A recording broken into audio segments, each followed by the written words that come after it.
Meet Shen Yuan, our MC, who is living life on easy mode, parading around in his sweet ride with a smile worth more than the GDP of a small country.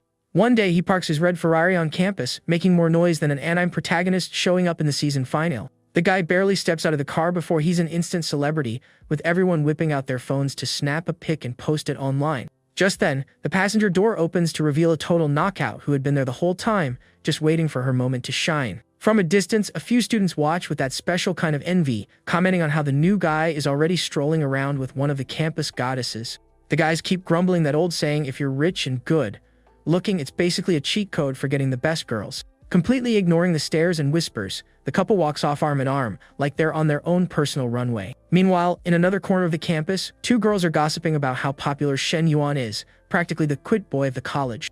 He, noticing all of it, glances back with a confident smirk, fully aware that he's the center of attention wherever he goes. But since nothing good ever lasts, his Tony Stark-level playboy life went right down the drain in his third year of college. Turns out, a major business downturn caused his family's 3 travel agencies to go bankrupt, leaving a debt that would make Elon Musk tear up.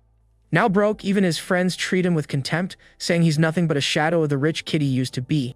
All his fair-weather friends vanished like smoke, and with nowhere else to go, he had to move back in the college dorms.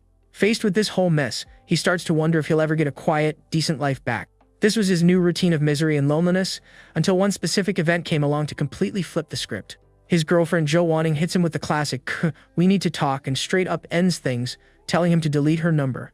Hearing those cold words, our hero's expression just freezes, like he took a critical hit with zero chance to defend. In shock, the guy asks her if she has a heart to just throw away a 3-year relationship like that. With zero sympathy, the girl replies that their relationship was never a fairy tale, but more of an arrangement based on other things. To top it off, she tells him to never use their pet name again and walks toward another luxury car. She even adds that it's best if they never see each other again, as she gets ready to hop into the new whip. Faced with a scene like this, our MC surprisingly keeps his cool and even cracks a slight smirk. Just as the girl is about to close the door, he holds it and asks her to wait just 1 second.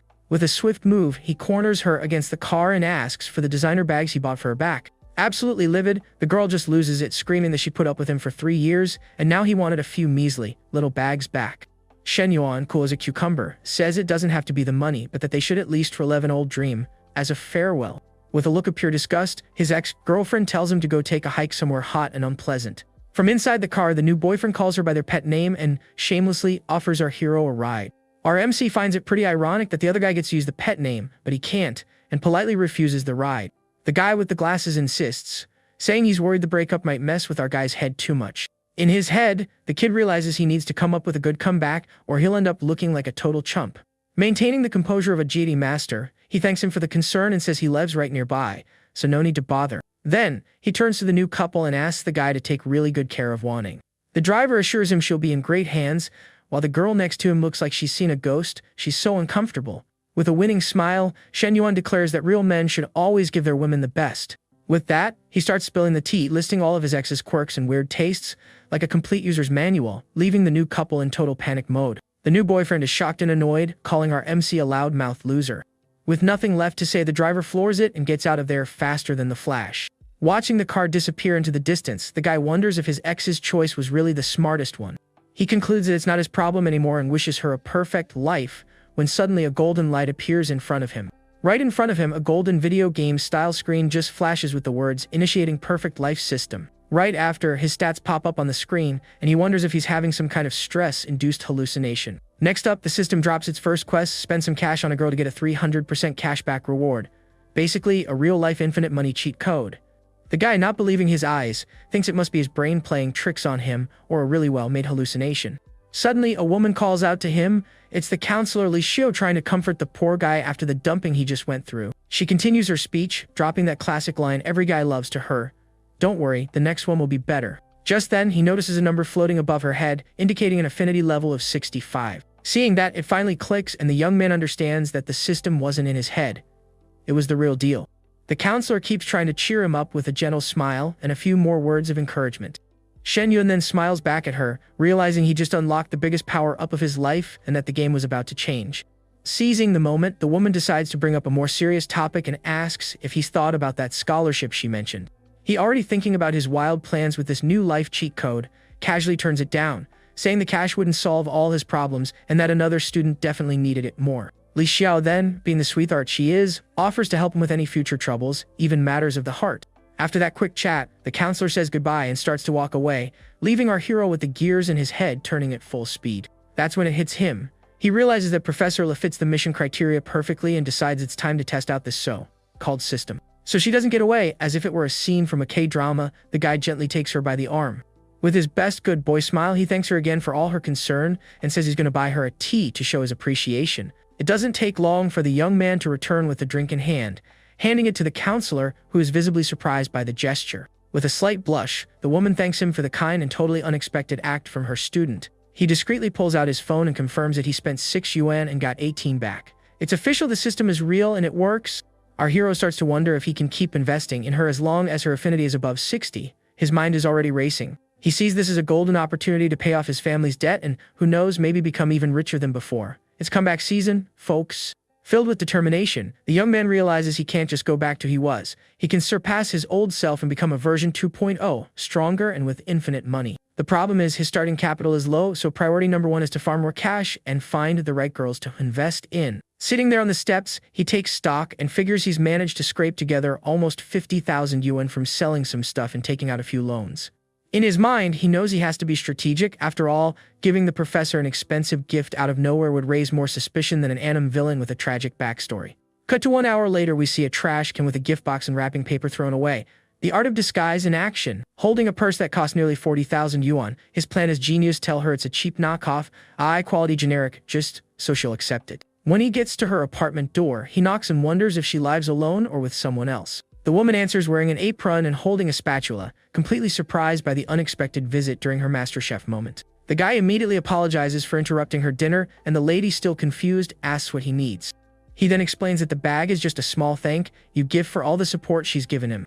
The professor, being a super by the book person, refuses on the spot, thinking it's too expensive and saying she was just doing her job, nothing special. Our hero sticks to his little white lie, saying the bag is just a cheap imitation and was only a symbol of his gratitude. Not wanting to be rude and hurt her student's feelings, the woman ends up accepting the bag and says she'll return the favor later. After taking the gift, the professor says goodbye and closes her apartment door. Mission accomplished. Or is it? Out of nowhere, she remembers she left the food on the stove and panics, yelling that dinner is a goner. In a moment of desperation, she opens the door again and invites the guy in for dinner, since he hadn't eaten yet. He, being no fool, accepts immediately, knowing this is the perfect chance to raise her affinity level and unlock more profits. Later, our guy sneaks a peek at his phone and sees the money hit his account with a profit of nearly 80,000 yuan. Stunks. He celebrates internally because he's never made 80,000 yuan this easily before, and he feels like King Midas for pulling it off all by himself. Back in the apartment, the professor calls him to eat, while he's still mesmerized by his phone screen.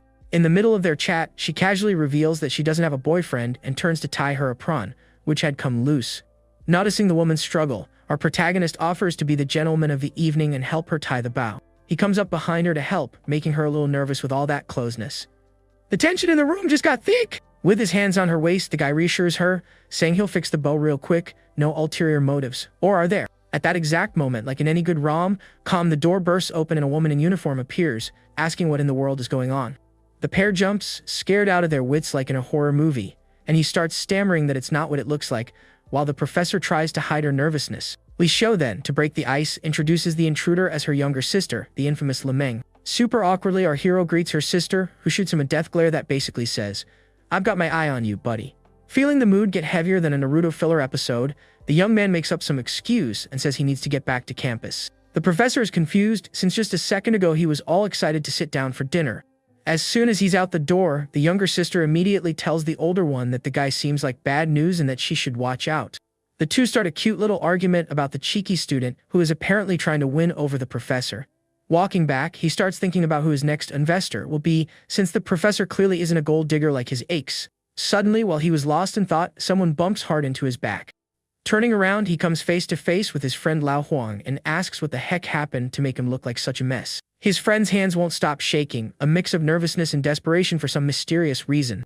Huang Haibao then yells, completely distraught, that the goddess of his life went to the movies with another guy. Shen Yuan remembers his friend is obsessed with a girl he's never even spoken to and asks, with all the patience in the world, if all this drama is just because of that.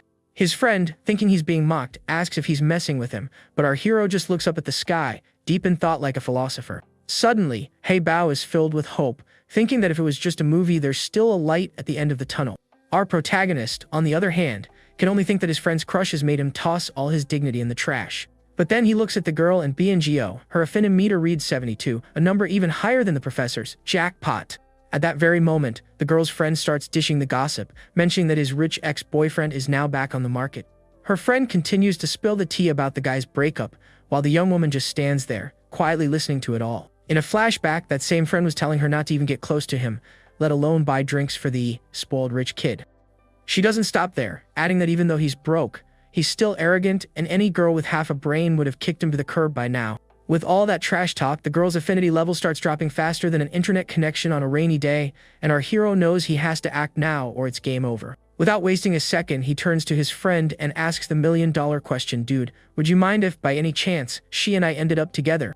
Haibao, in his innocence, says he has zero chance, but that he doesn't care as long as she doesn't end up with the other guy. Thrilled with the answer, our guy decides to try his luck, leaving his friend with his jaw on the floor, not understanding a single thing. Our protagonist then approaches the girls with the confidence of someone who just leveled up, catching the attention of Miwi, who's surprised to see him there. Her friend, however, steps in front of him like a final boss and rudely asks what he wants with her. Ignoring the friend-turned obstacle as if she were a questless NPC, he focuses on the young woman and invites her to dinner at a fancy sushi restaurant the next day. The jealous friend is shocked by the invitation, since the place is crazy expensive, and questions if he even has the money to afford such a luxury. To complete the combo, he says that after dinner he wants her help picking out a birthday present for his sister. With a casual wave, the guy says goodbye and walks away, leaving everyone behind to process what just happened. The girl is a bit hesitant, but her friend, who was just bad-mouthing him, is now encouraging her, saying the food there is out of this world. The friend finishes her job as the evil matchmaker, saying he's handsome and that if he gets rich again, he'll be a much better catch than the other guy. With her friend insisting it wouldn't hurt to accept, the young woman ends up agreeing to the date. The next day, the pair arrives at the luxury restaurant, ready for their much-anticipated dinner alone. A waitress approaches and serves a variety of sushi dishes on the table, wishing them a great meal. The girl, a little embarrassed, says he didn't have to spend so much, knowing about his family's difficult situation. He simply replies that the food is amazing and worth every penny, leaving her completely speechless. Our protagonist gets a little tense with her reaction and tries to keep his cool so he doesn't mess up the operation. She then asks why he invited her, and the guy drops the classic line he'd always wanted to, but never found the right time. Bad move. The girl's affinity starts to drop again, showing that his generic answer didn't fly at all. Seeing the heart meter plummeting, the young man knows he needs a plan B, and fast. With a flash of genius, he recalls the time she used to buy him drinks and they would talk late into the night. The girl is genuinely surprised that he remembers such a small detail, and her affinity level slowly starts to climb back up. He assures her he would never forget that, and the heart meter rises even more, much to our hero's relief. Seeing that her affinity is back in the 70s, the guy takes a deep breath, trying to maintain the pose of someone who knows exactly what he's doing. 40 minutes later, he goes to pay the bill, which came out to almost 3,000 yuan, even with a discount. A small fortune. The young woman is super impressed and even compares him to the other guy, who had been a total cheapskate with her. On his phone, 2 system notifications pop up, confirming the reimbursement for the money he spent. The system informs him that the mission was a success and that he received the multiplied cashback, as promised. With her affinity rising to 76, he thinks it's incredible to have made 10,000 yuan from a single dinner. It's easier than grinding in an online game. He starts to feel something more for her. Maybe it's the power that comes with money, or maybe she's just genuinely interesting. Hand in hand, the two leave the restaurant and head straight to the mall to buy his sister's gift. But upon arriving at the mall, our protagonist comes face to face with his ex-girlfriend and her new flame. What a twist of fate! The couple is livid to see him with another girl, just one day after getting dumped. The man is furious, thinking he has to buy expensive bags to win a girl over, while this broke guy is already parading around with someone new. To avoid a scene, our hero suggests they check out some other stores first and save the drama for later. The new boyfriend, wanting to show off, invites them in, saying looking doesn't cost anything. Famous last words. Our hero replies that it was just a coincidence and that he was only there to buy a gift for his sister. The guy with glasses full of sarcasm provokes him, saying he should be looking in a toy store, not a luxury boutique. Seeing the verbal sparring, the ex-girlfriend approaches the new girl for a direct confrontation in true woman-to-woman fashion. She then drops the warning, "Be careful, don't be fooled by this liar." The young man doesn't let it slide, steps in front of her, and asks what she means by that, and after all, who did he fool? The man then says he shouldn't talk to her like that, and that he doesn't need to pretend to be rich anymore. Our hero thinks with disgust that those two were really made for each other, a couple worthy of being soap opera villains. Just then, a new system mission pops up on the screen saying that a perfect life should not be looked down upon. It's showtime! The couple's negative affinity is displayed 30 for him and 35 for her. Perfect for what he has in mind. With a task from the system, the guy decides there's no reason to hold back anymore. It's time to lay his cards on the table. Holding his date's hand, he walks into the luxury store as if he owns the place. Two saleswomen are gossiping, and one of them refuses to help a broke ex-rich kid so as not to waste her time. The older saleswoman, however, forces her to go help the customer anyway. After all, a customer is a customer. Meanwhile, the ex-girlfriend picks out a ridiculously expensive bag and tells her new partner to open his wallet. The attendant assigned to our hero complains that her colleague always gets the good customers, while she's stuck with the problematic ones. The other saleswoman compliments the woman's taste and offers a few more accessories that together cost 100,000 yuan. We see two super cute teddy bears with angel halos inside a fancy pink box. While the drama unfolds, the other girl picks out 2 bags for our guy's supposed sister. The attendant calculates the total and informs them that everything comes to over 50,000 yuan. The man turns pale at the price, thinking that a 20,000 yuan bag was already more than enough. The ex-girlfriend pressures him, telling him to pay up and show his power in front of our hero. Seeing the scene, our protagonist decides to buy both bags and the accessories the girl picked out all at once. The jealous couple's jaws drop, unable to believe what they just heard. The matrix is glitched. The girl with him is also in shock at the amount of money he's about to spend. The saleswoman, surprised, asks if he's sure, since the gossip was that he was broke. She calculates the total to be 131,000, and he realizes he has that exact amount in his account. It's fate, my friends! With a confident smile on his face, the guy hands his card to the saleswoman. The attendant nearly cries with joy, as the commission from that sale exceeded all her expectations. The ex-girlfriend, furious, yells, asking where he got all that money and if he took out a loan. The guy teases her, saying he doesn't look broke, and that he should take the opportunity to buy another bag for his ex. The man with glasses gets super awkward, since even the car he drives was bought with a hefty loan. The ex-girlfriend tries to pressure him again, but he makes up an excuse and starts to back away. Pretending to get an urgent call, he dashes out of the store, leaving the girl standing there, fuming. The woman storms off, huffing with anger, yelling for our hero to watch his back and showing all her contempt. Our protagonist smiles victoriously as the negative emotion points have hit their target and the mission is successfully completed. With the situation resolved, the guy hands one of the bags to the girl, who refuses, saying it's too expensive. He insists she take it, as an apology for all the nasty comments she had to listen to. Without giving her a chance to refuse, he hands all the bags to the young woman, who is stunned by the gift. He then reveals the truth: the bags were bought for her from the start, so he could get the system's reimbursement. The girl is afraid she'll look like a gold digger if she accepts so many expensive gifts at once. She tries to refuse one more time, but the guy holds her hands gently, stopping her from giving them back. He says this is just the beginning, and that she has to accept, otherwise he'll feel bad about the whole thing. The system confirms the mission's completion and the reimbursement of 6 times the amount spent. His bank account is laughing. Now, with the girl as his new money source, he knows he has to take very good care of her so as not to lose her affinity. The young man suggests they head back to campus and thinks it's best to let things flow naturally between them. The girl blushes at his kindness, showing that she's starting to fall for him for real. Back at the dorm, he runs into the same bullies who used to look down on him, but now they treat him like a king. They congratulate him on his triumphant return and immediately ask for a celebration dinner, suggesting a huge party for the whole class. Our guy simply ignores his fake friends and walks into his room without saying a word. His roommate is furious because his rival is telling everyone that he went out with the goddess of his life. Our hero comforts him, saying with an air of mystery that his rival's glory days are numbered. His friend is skeptical. After all, the girl went out with the other guy, and in his mind, something more could have happened. The protagonist argues, didn't she agree to go out with him? Well, that proves she was with the other guy. Or does it? Without giving any more details, he just smiles confidently, leaving his friend even more confused about the whole situation. With plenty of cash in his account, the guy decides that the next day he will visit his family to finally help them out. Arriving home, he comes face to face with his uncle, Shen Yad, who greets him with a smile faker than a $3 bill. His poor dad is there asking for more time to pay off the debt, but the uncle seems to be in a hurry to get his money. Our hero, in full name spy mode, listens to the whole argument from behind the door with a very unhappy expression. The relative insists he needs all the money in the next few days, making up some excuse about his own expenses.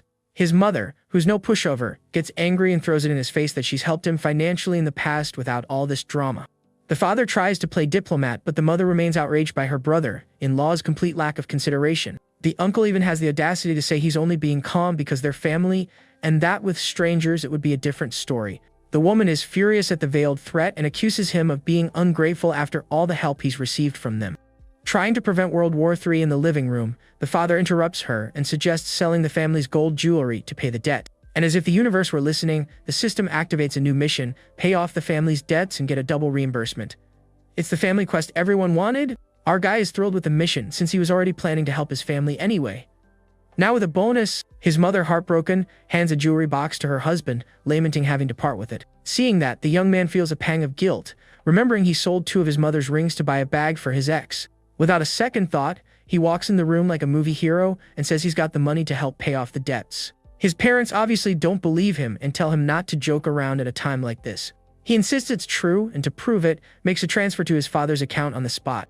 The couple is shocked to see 200,000 yuan appear in the account out of nowhere and ask where all that money came from. To avoid explaining that he's become the protagonist of a manhwa with a money cheat, he comes up with the most modern excuse possible. He made some bold investments in cryptocurrency.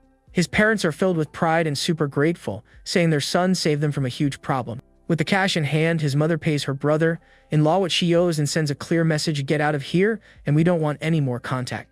The uncle is completely embarrassed by the turn of events and even tries to argue, but he's cut off mid-sentence.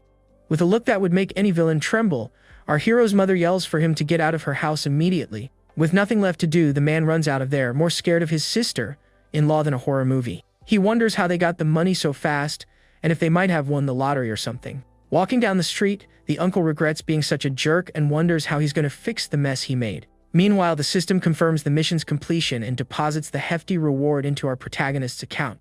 He realizes, however, that he still has a long way to go to pay off all of his family's debts. Our young man decides the best move now is to use this capital to generate even more money. The classic, make your money work for you. With that in mind, he offers another 200,000 yuan to his father, saying he still has some saved up. His mother suggests he keep the money, but his father, completely ashamed, asks to borrow just 50,000. The scene is familiar. The protagonist's father acts exactly like he used to when he asked his parents for money. Our hero finds it hilarious, thinking about how crazy genetics are, seeing his father act just like him. He remembers when he was younger and asked his dad for money with the same embarrassed look. The tables have turned. Back at college, he runs into Professor Li Xiao, who is waiting for him on the stairs. The woman says she doesn't have classes that afternoon and flashes a smile so enchanting it could be a special ability. She then invites him to dinner as a way to return the favor from last time. Out of nowhere, like a secret boss popping up on the map, the professor's younger sister materializes with a soul-freezing glare. The guy tenses up just from her presence, as he already considers her his personal nemesis, the final barrier before the boss. He feels completely intimidated by the professor's sister and decides it's best not to mess with this beast. The two sisters just stand there staring at him, one with a sweet smile and the other with an expression that says, "Breathe near my sister and you're done for." Sensing a trap, the guy uses the Joestar family's secret technique. He makes up an excuse and runs for it, leaving the two sisters standing on the stairs. The younger sister warns that he has bad intentions, but the poor professor thinks she's just overreacting. Feeling the heat of the day, the protagonist starts to remember the good old days when he drove his sweet ride with the AC blasting. He remembers how nice it was to have his ex by his side on those drives and, for a moment, misses that time.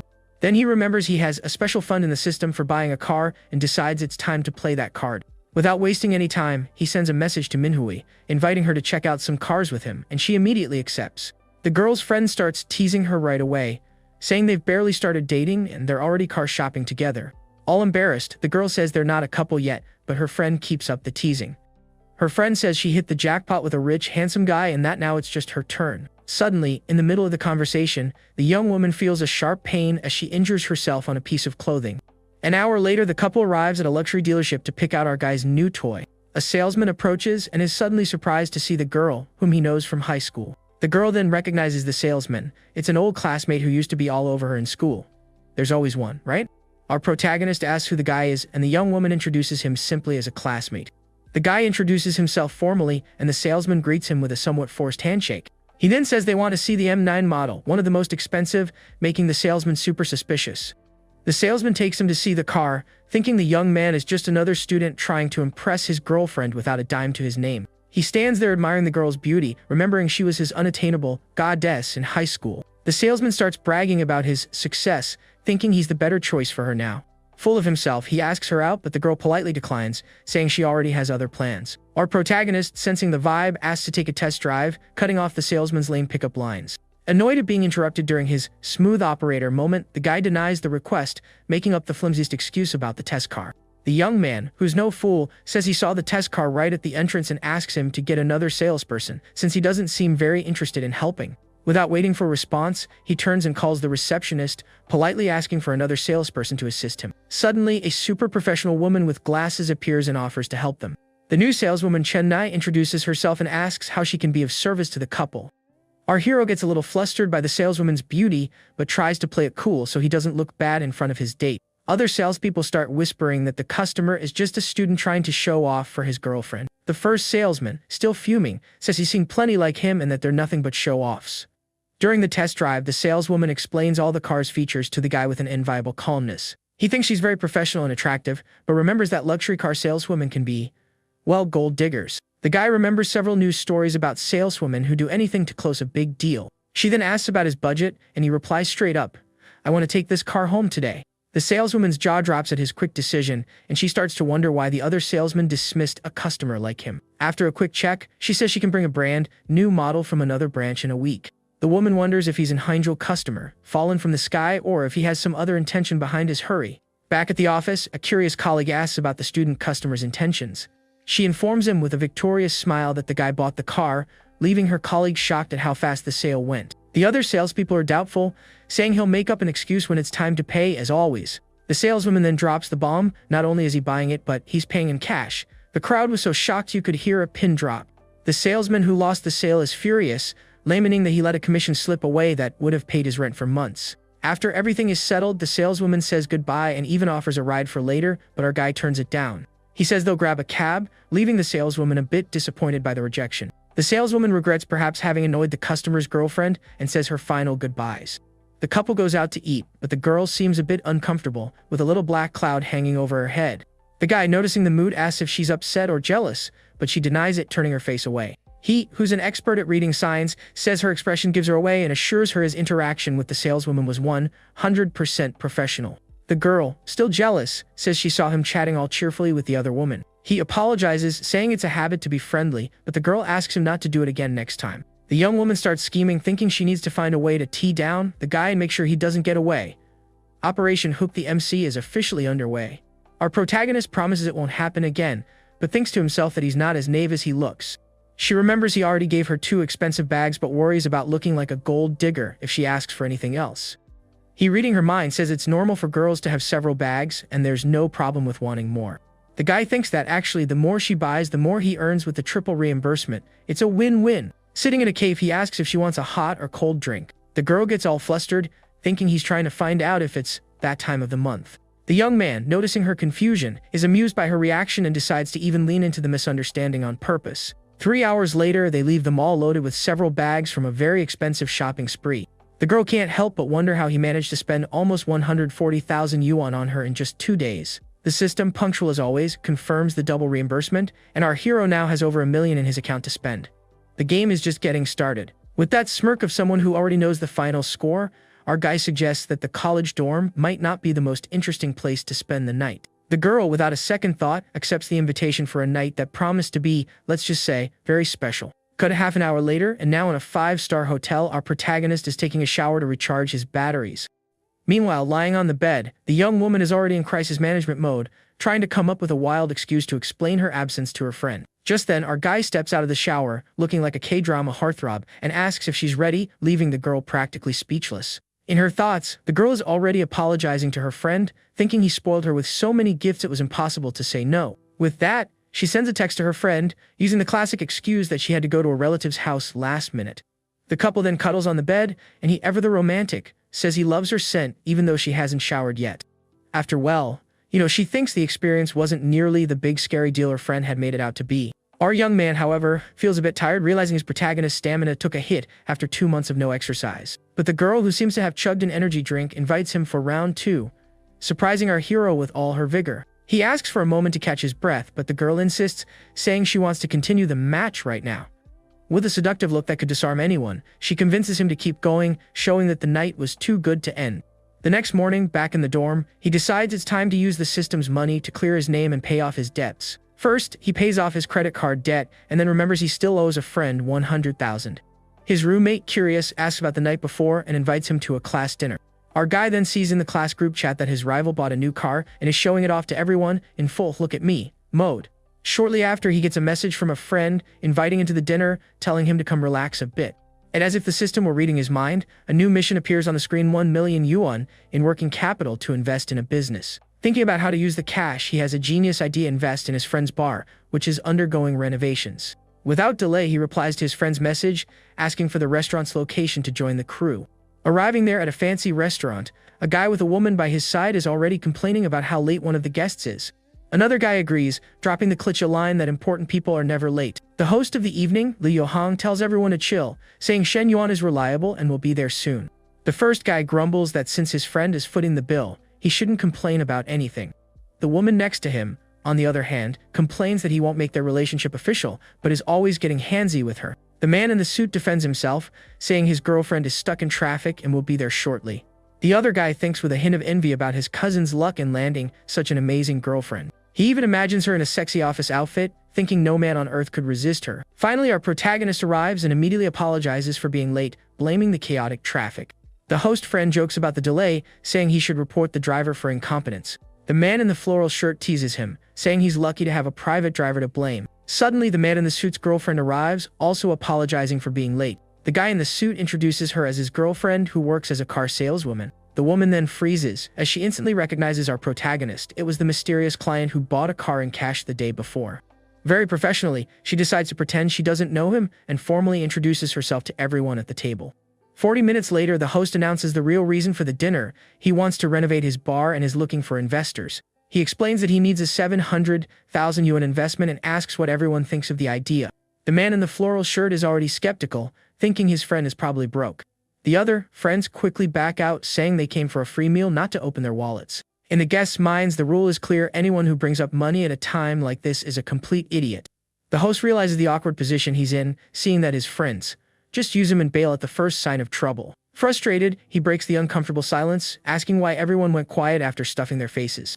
The guy in the floral shirt shamelessly suggests they help with a small amount, like a handout. The man in the suit criticizes the host's past investments, calling all of them financial disasters.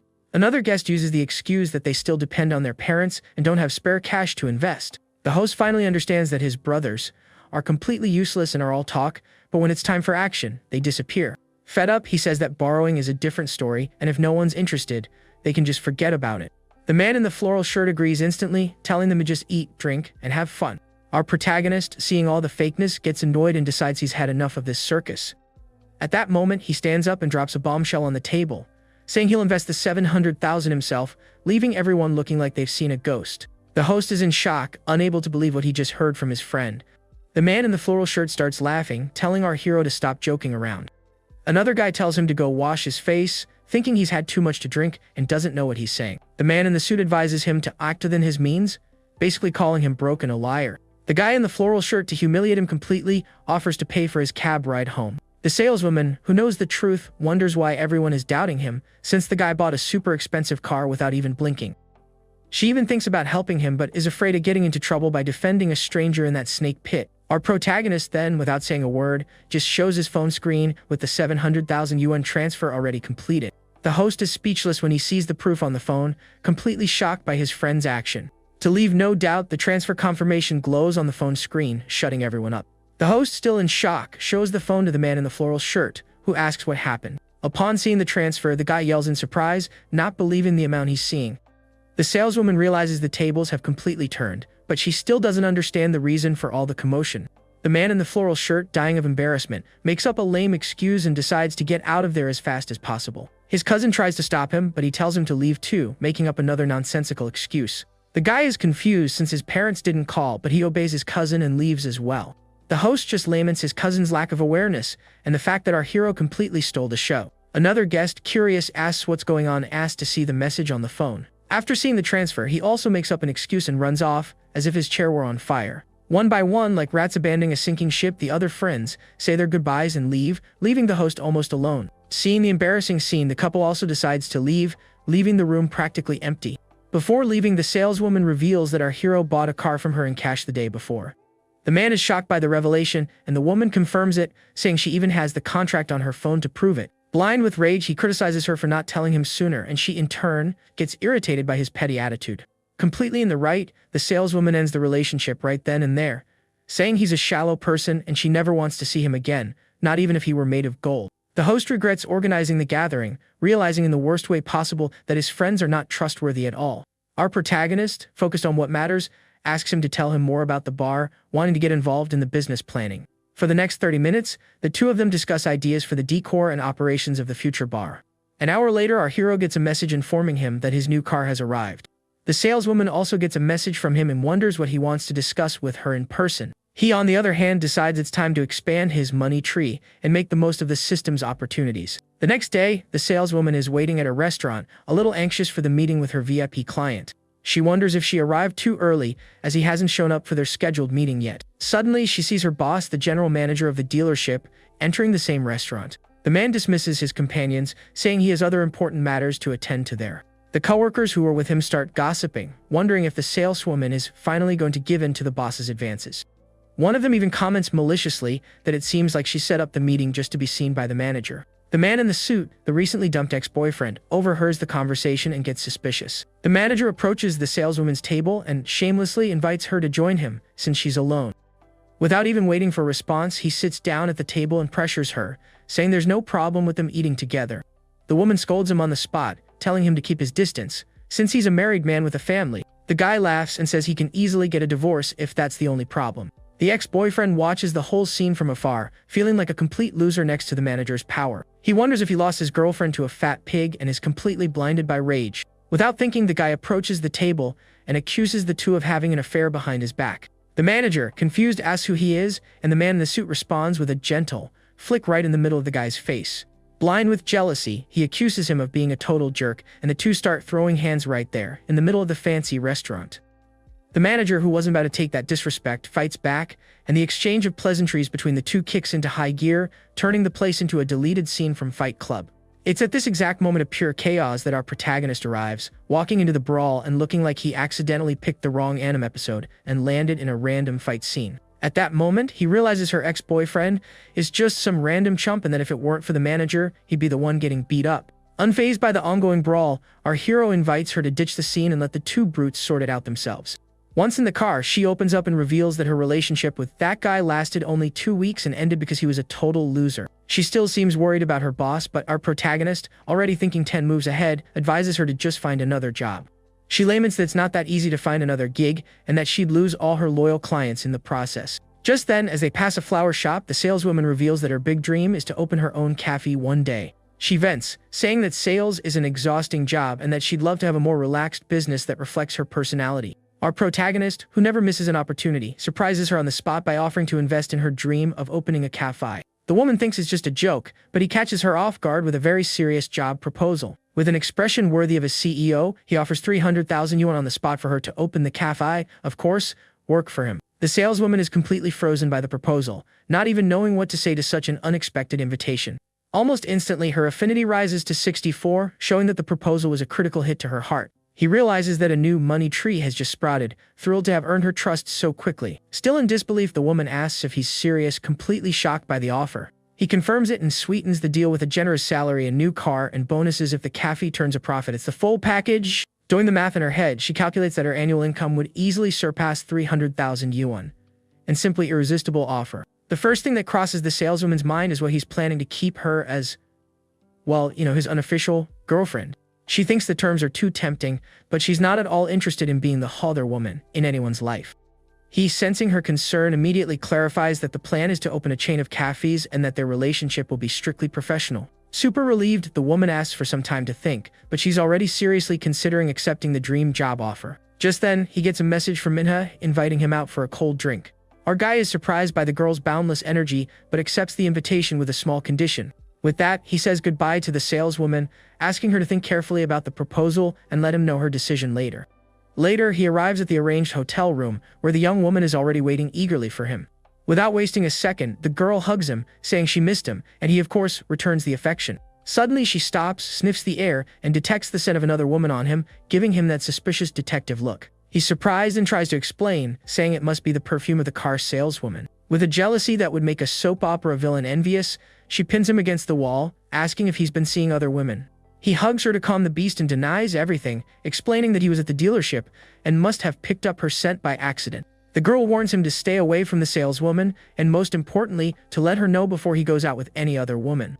Our hero just thinks that he needs several money trees if he wants to take full advantage of the system, so a little jealousy is part of the game. The young woman then says she's going to take a shower, but he stops her, saying with a smile that the shower can wait.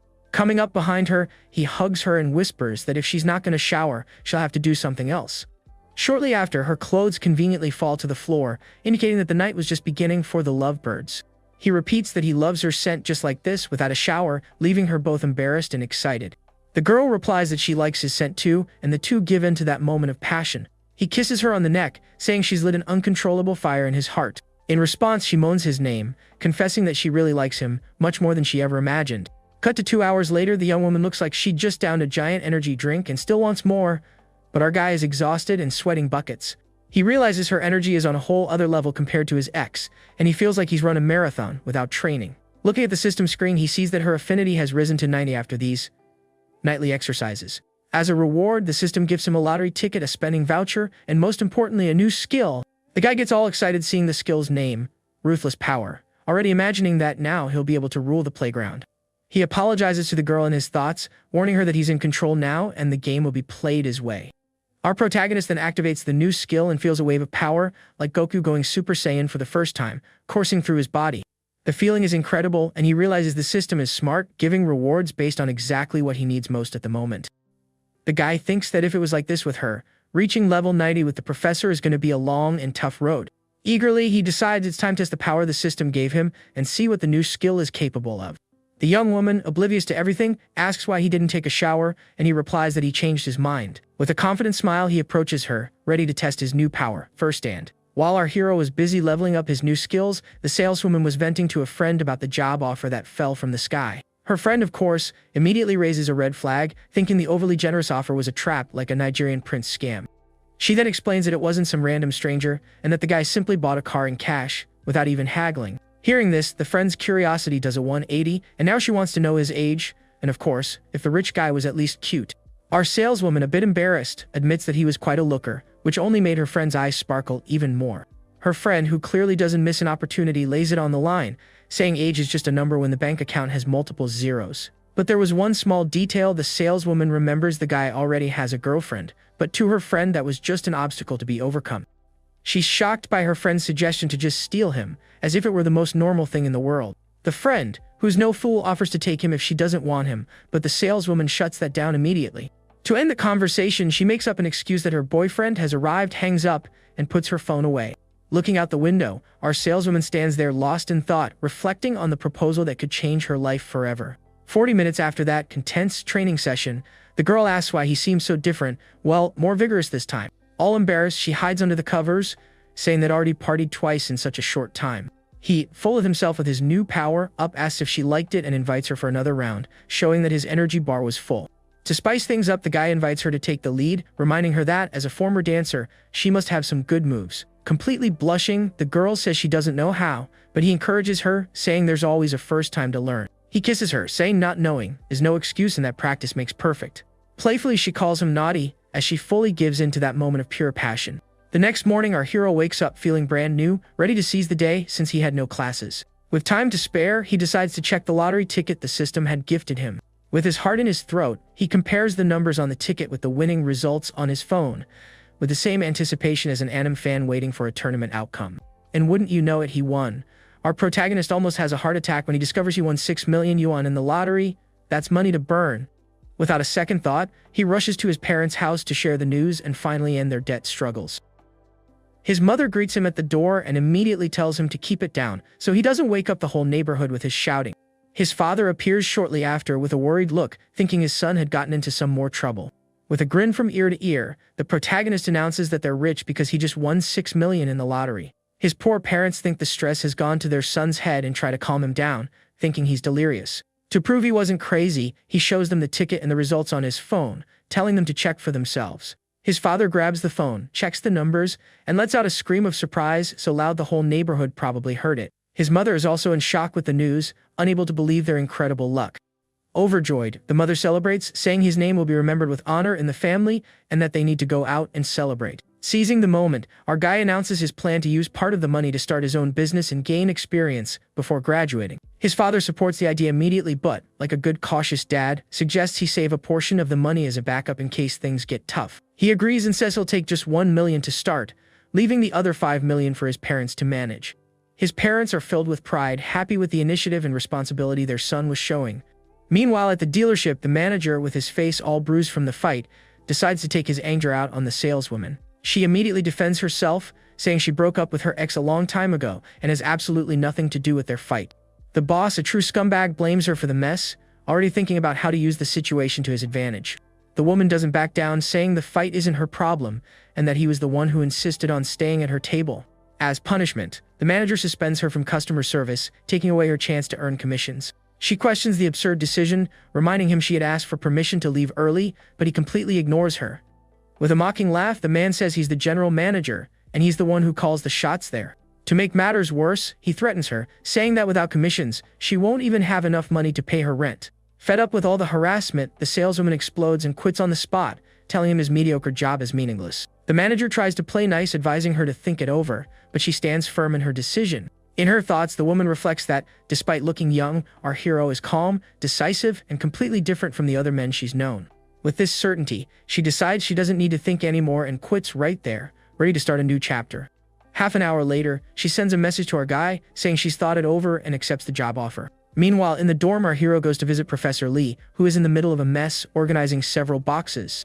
The professor apologizes for the trouble, explaining that she's moving and needs a little help with her things. Our hero, playing the gentleman, says it's no trouble at all, since his morning was free, and asks what the mission is. She then points to the final bosses of the Manhwa desk and a filing cabinet that look like they weigh more than Gemini Saga's armor. Just then, the professor tries to reach some books on the top shelf, standing on her tiptoes like a ballerina. Even with all her stretching, the shelf seems to be in another dimension, laughing at her attempt. That's when, in the most cliché K-drama style that we all love, our hero comes up from behind and grabs the books for her, leaving her completely surprised by the closeness. The professor gets all flustered by the sudden proximity, stammering his name as if she'd seen a handsome ghost. She feels that mix of embarrassment and butterflies in her stomach, remembering their other encounter. Her head starts spinning, wondering if he has feelings for her, because that close encounter was anything but professional. A bit lost, she asks if he got the books, and he confirms with a victorious smile on his face. The guy smiles, satisfied to have saved the day, leaving the professor even more flustered by the situation. And as if the scriptwriter wanted to kill the mood, two students arrive right on time, ready to act as furniture movers. They quickly notice that the professor's face is redder than a chili pepper and wonder what kind of spell was cast there. Without asking questions, the guys start moving the filing cabinet to the next room, while our little couple watches the scene. The professor breathes a sigh of relief that they didn't arrive a minute earlier, thinking about how embarrassing that would have been. She still feels the warmth of the situation but tries to play it cool and go back to serious professor mode. Our hero, always keeping an eye on the score, notices her affinity has risen to 71 and wonders what the heck he did to earn those points. He thinks maybe he should pay more frequent visits to see if this XP bar keeps going up. Meanwhile, at a cafe near the campus, two girls are excitedly gossiping about a certain classmate. One of them praises the guy for buying a car in cash before even graduating, thinking it's awesome. Meanwhile, our protagonist's rival is bragging to anyone who will listen, thinking he's the king of the world now, and that girls will be lining up for him. The girls, however, comment that for some students, fancy cars are no big deal since they come from families rolling in money. The rival gets all awkward, showing he's not used to all this female attention at all. Suddenly, a stunning woman with the presence of a 5-star gacha character walks into the cafe, stopping time and everyone's conversation. Outside, a self-driving car parks itself, and the girls wonder who owns that machine. One of them, who knows her stuff, recognizes the car as the M9, a luxury model that looks like it came straight out of a sci-fi movie. And to everyone's surprise, our hero gets out of the car like it's the most normal thing in the world, leaving everyone's jaw on the floor. The girls recognize his car and wonder how the broke ex-rich kid is parading around in a vehicle like that. The beautiful woman then waves to him, and the rival almost has a fit when he sees that the beauty was waiting for him. Envy hits the rival hard as he realizes the hottest woman in the place was there, just chilling, waiting for our protagonist. She informs him that the cafe owner is on her way, and asks what he thought of the car's performance. Taking a sip of her drink, he replies with a satisfied smile that the car is not bad at all. The rival's friend comments that the way our hero and the beautiful woman are acting is very suspicious. Just then, the cafe owner arrives, apologizes for being late, and formally introduces herself. Our hero greets her and says they're the same age, inviting her to sit down and get straight to the point. The woman explains that she needs to sell the cafe due to some family issues and asks for 300,000 yuan for the spot. He, with his investor's charm, throws out a counteroffer of 250,000, thinking about the budget the system released. She, needing the money ASAP, accepts the offer, saying she saw the determination in his eyes. With a handshake, he confirms the transfer will be made as soon as the contract is signed. Deal closed. Just like that! Right after, the former owner introduces our guy as the new boss to one of the employees. The employee, all shy, greets him and welcomes the cafe's new boss. He then explains that the beautiful woman by his side is the one who will be managing everything, since he can't always be around. The girls at the other table start their conspiracy theory, saying he only bought the cafe because of the hottie he was with. The rival feels like total trash, completely defeated and humiliated, with his confidence hitting rock bottom. The new cafe manager observes the whole scene, feeling like a fish out of water in that situation. Suddenly, the former owner's phone rings, breaking the mood and interrupting their conversation. She excuses herself to take the call, leaving the two of them alone for a moment. The new manager instantly recognizes the voice on the phone. It was the wife of the sleazy manager from the dealership. Our hero notices the coincidence and is disgusted by the manager's audacity. His new manager then reveals that she has proof of her boss's harassment and was planning to expose the creep. He, however, advises her against it, thinking about the consequences it would bring to the man's family. Like a true hero, our guy offers to handle the situation without her having to get involved, promising to take care of everything. The woman thanks him, super relieved not to have to deal with that huge problem alone. He then informs her about the payment and the initial capital for the cafe, leaving her even more surprised by his generosity.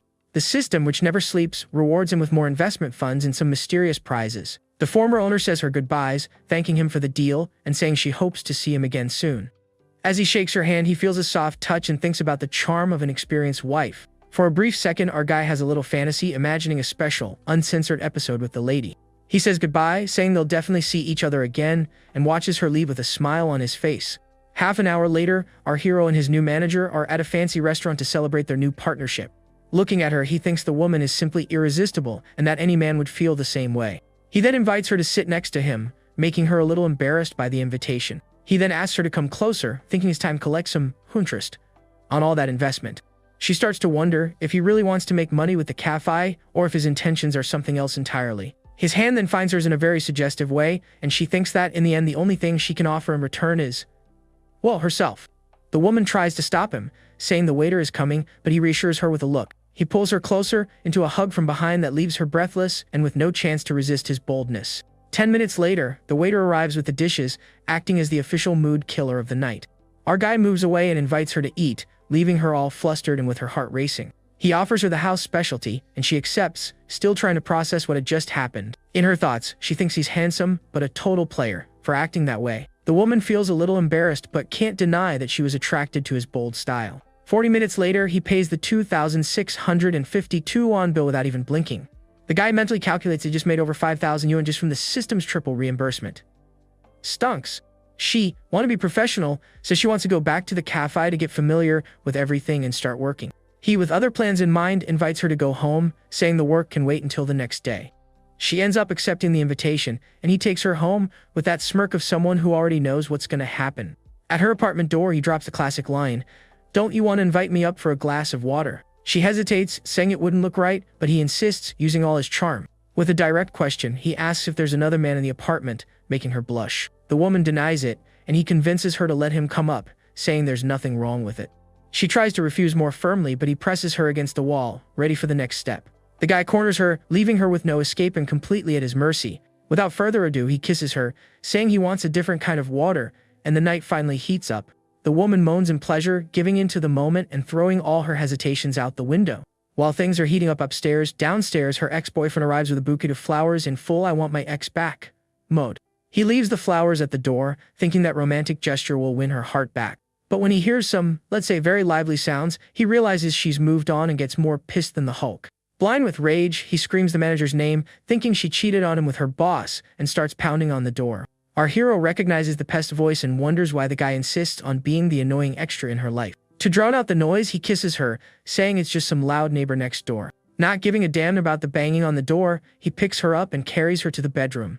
The ex-boyfriend finally gives up and leaves, leaving a bitter message for the happy couple. An hour later, the woman complains about being tired but admits the experience was very good. He pulls her back into bed, saying that if she just lies down, she won't get tired so quickly. With his new infinite energy skill, he feels ready to go all night without needing a stamina potion. The next morning, our guy wakes up to the delicious smell of grilled cheese and fried eggs. He finds her in the kitchen making breakfast in a super cute apron. The woman cooks with a smile on her face, showing a more domestic and caring side he hadn't seen before. He realizes she's much more thoughtful than the first impression he got at the hotel. And as if the scriptwriter was just waiting for the cute moment to end, the system activates a new mission by a property for the new cafe manager. The game never stops. Our hero dreams of the ultimate goal of every isekai protagonist, a life of pure luxury, complete with a pool party full of waifus. But reality calls him back, with his new manager waking him up and telling him breakfast will be ready in 2 minutes. With that mischievous little smile, he asks if it's just breakfast, hinting that maybe he wants an early dessert. Coming up behind her in a hug, our guy says she can make her own breakfast because he's already chosen what he's going to eat. Then he just drops the bomb, inviting her to buy a house like he's asking her to buy bread at the bakery, leaving the woman in a state of shock. She's left wondering what the catch is, since he devoured her all night and now he comes up with this. The lady hesitates, saying it's too much money and that money doesn't grow on trees, but he shuts her up with a kiss. Little does she know that for him, with the system activated, it's almost as if money does grow on trees. He hugs her and says he wants to buy a house for her because he doesn't want his partner to be treated poorly. Our hero even teases her, saying they made so much noise that the neighbors probably know their names by now. With a kiss, the young man admits he's also to blame, but her happy screams were quite loud. The woman then remembers she had plans to meet 2 friends for coffee and suggests they can look at houses later. He argues that choosing a house and dealing with the paperwork takes time, and she ends up agreeing to postpone her plans. Without delay, she sends a message to her friends, canceling their get-together and suggesting they meet up at night.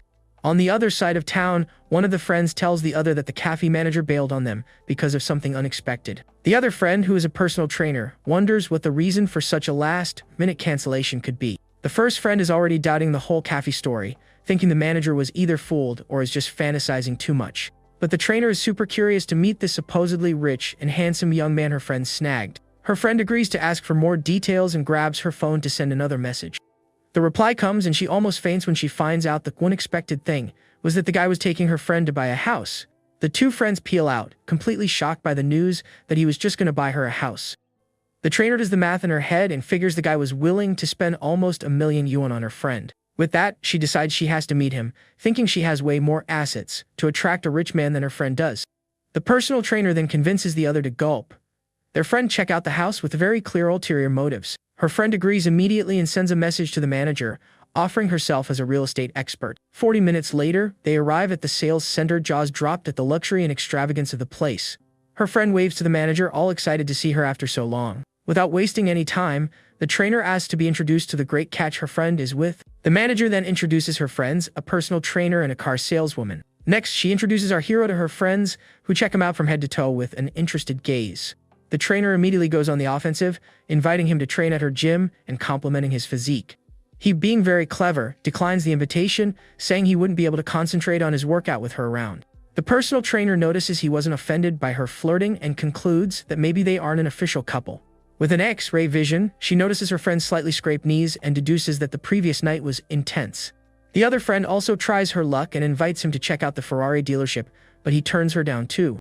Our hero notices the interest from both of them and wonders if the manager is sure these are really her friends. In his thoughts, he calculates that the more women with high affinity, the more money trees he'll have to harvest from. The group then enters the sales center, drawing the stares of a jealous couple who was also there. The man grumbles, wondering who the guy is trying to impress, walking around with 3 women. A saleswoman approaches and offers her help, showing them the available apartments in the catalog. He gets straight to the point, saying his budget is 3 million and he wants the best recommendations. The saleswoman invites him to the negotiation room for a more detailed and professional presentation. The trainer is floored by the amount, wondering what kind of tycoon he was. In her mind, a rich man like him is a trophy she needs to win at all costs. The saleswoman then recommends a huge apartment, 165 square meters, for almost 3 million. The cafe manager thinks it's overkill, but our hero reassures her, telling her not to worry about the price. He says a big house is more comfortable, leaving her speechless with such generosity. Her friends just watch, thinking he's the kind of loyal and generous sponsor that only exists in fan fiction. With his negotiation skills, he asks for more discounts, saying he knows very well there's always room to lower the price. In a masterstroke, our guy trades the discounts for 2 parking spots, showing he's not just rich, but smart too. The trainer becomes even more determined to win him over, completely impressed by his cleverness. He notices her intentions and wonders what that woman's plan is. Discreetly, the trainer adjusts her dress strap, trying to use her powers to seduce him. He watches her out of the corner of his eye, thinking she's truly impressive and imagining what a private training session would be like. But focused on the mission, the guy turns his attention back to closing the deal on the house. Half an hour later, the saleswoman informs him that the final price with the parking spots is $2,098,000. His friends are stunned to see that he not only bought the house but put it in the cafe manager's name. The system confirms the mission's completion and the reimbursement, making his bank balance jump to over $15 million. To top it all off, he receives the mysterious reward, a luxury villa in one of the country's top 10 cities.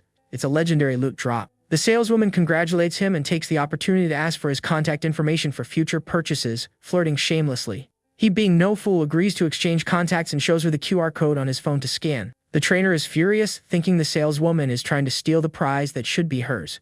She approaches and says she's also thinking about buying a small apartment there.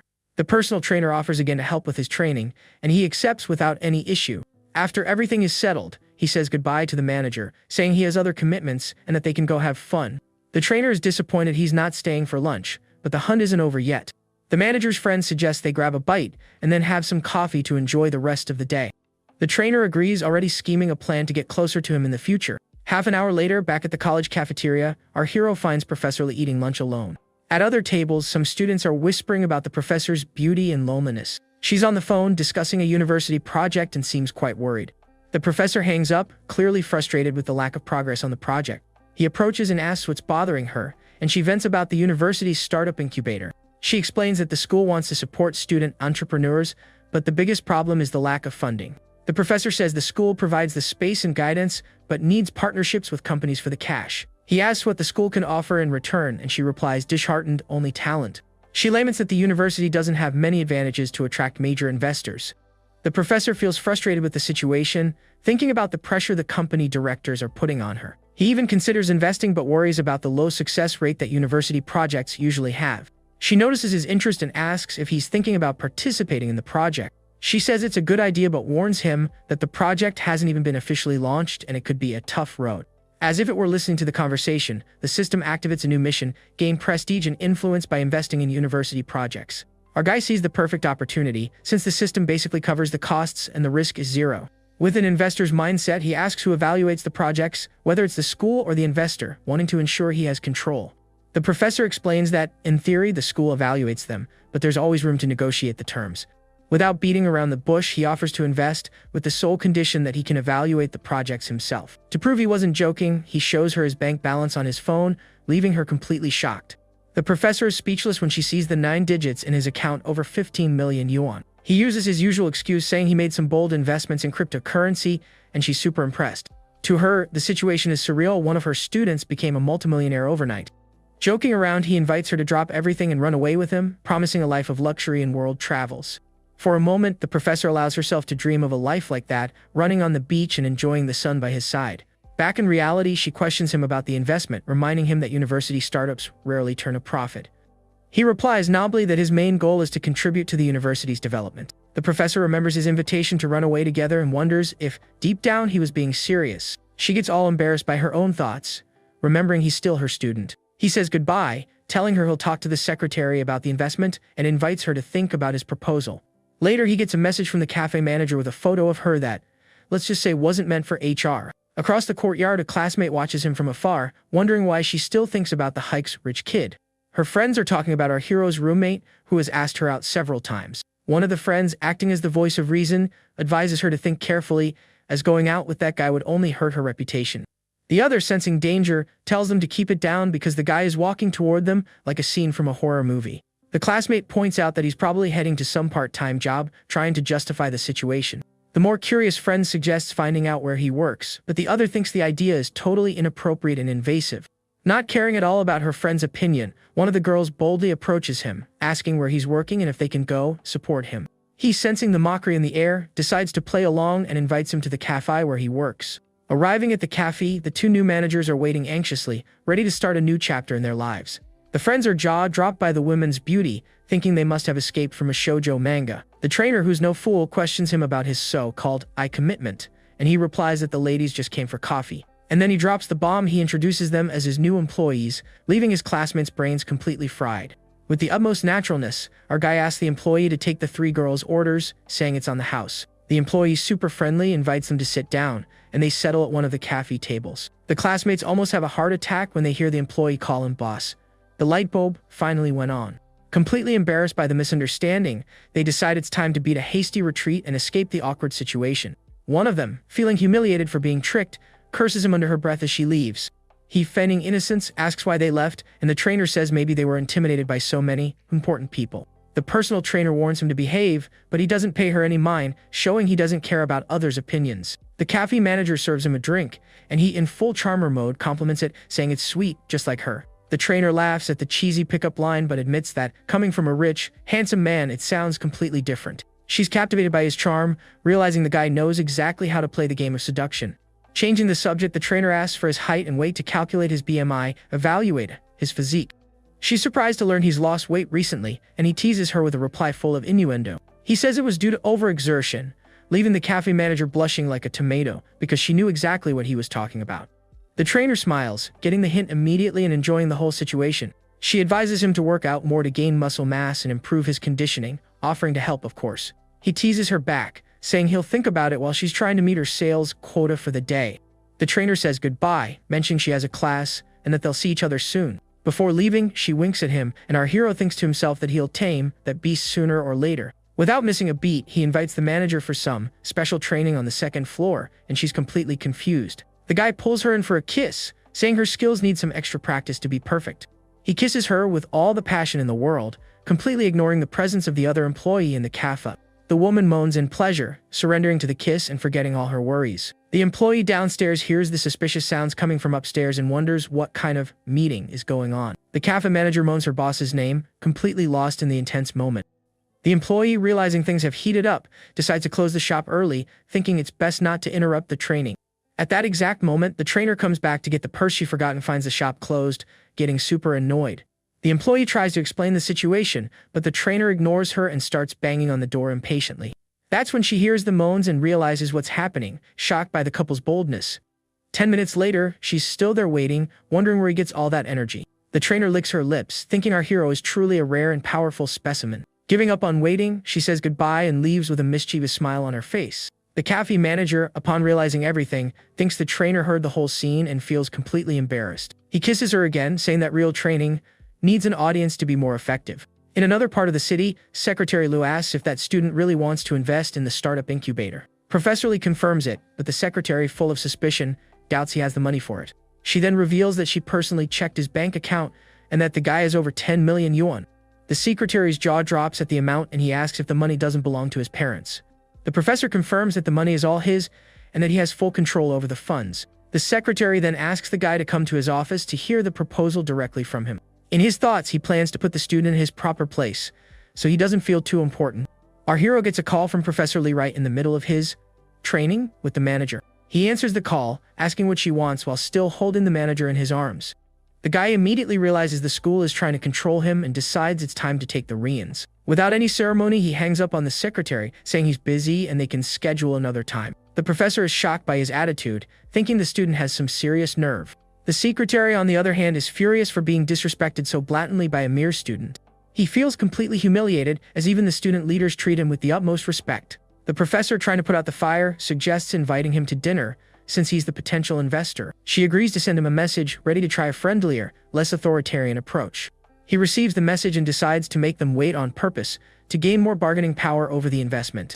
The cafe manager, being super understanding, lets him go, saying he can handle his business and they can have dinner later. He watches her, thinking about how well she takes care of him and what an amazing woman she is.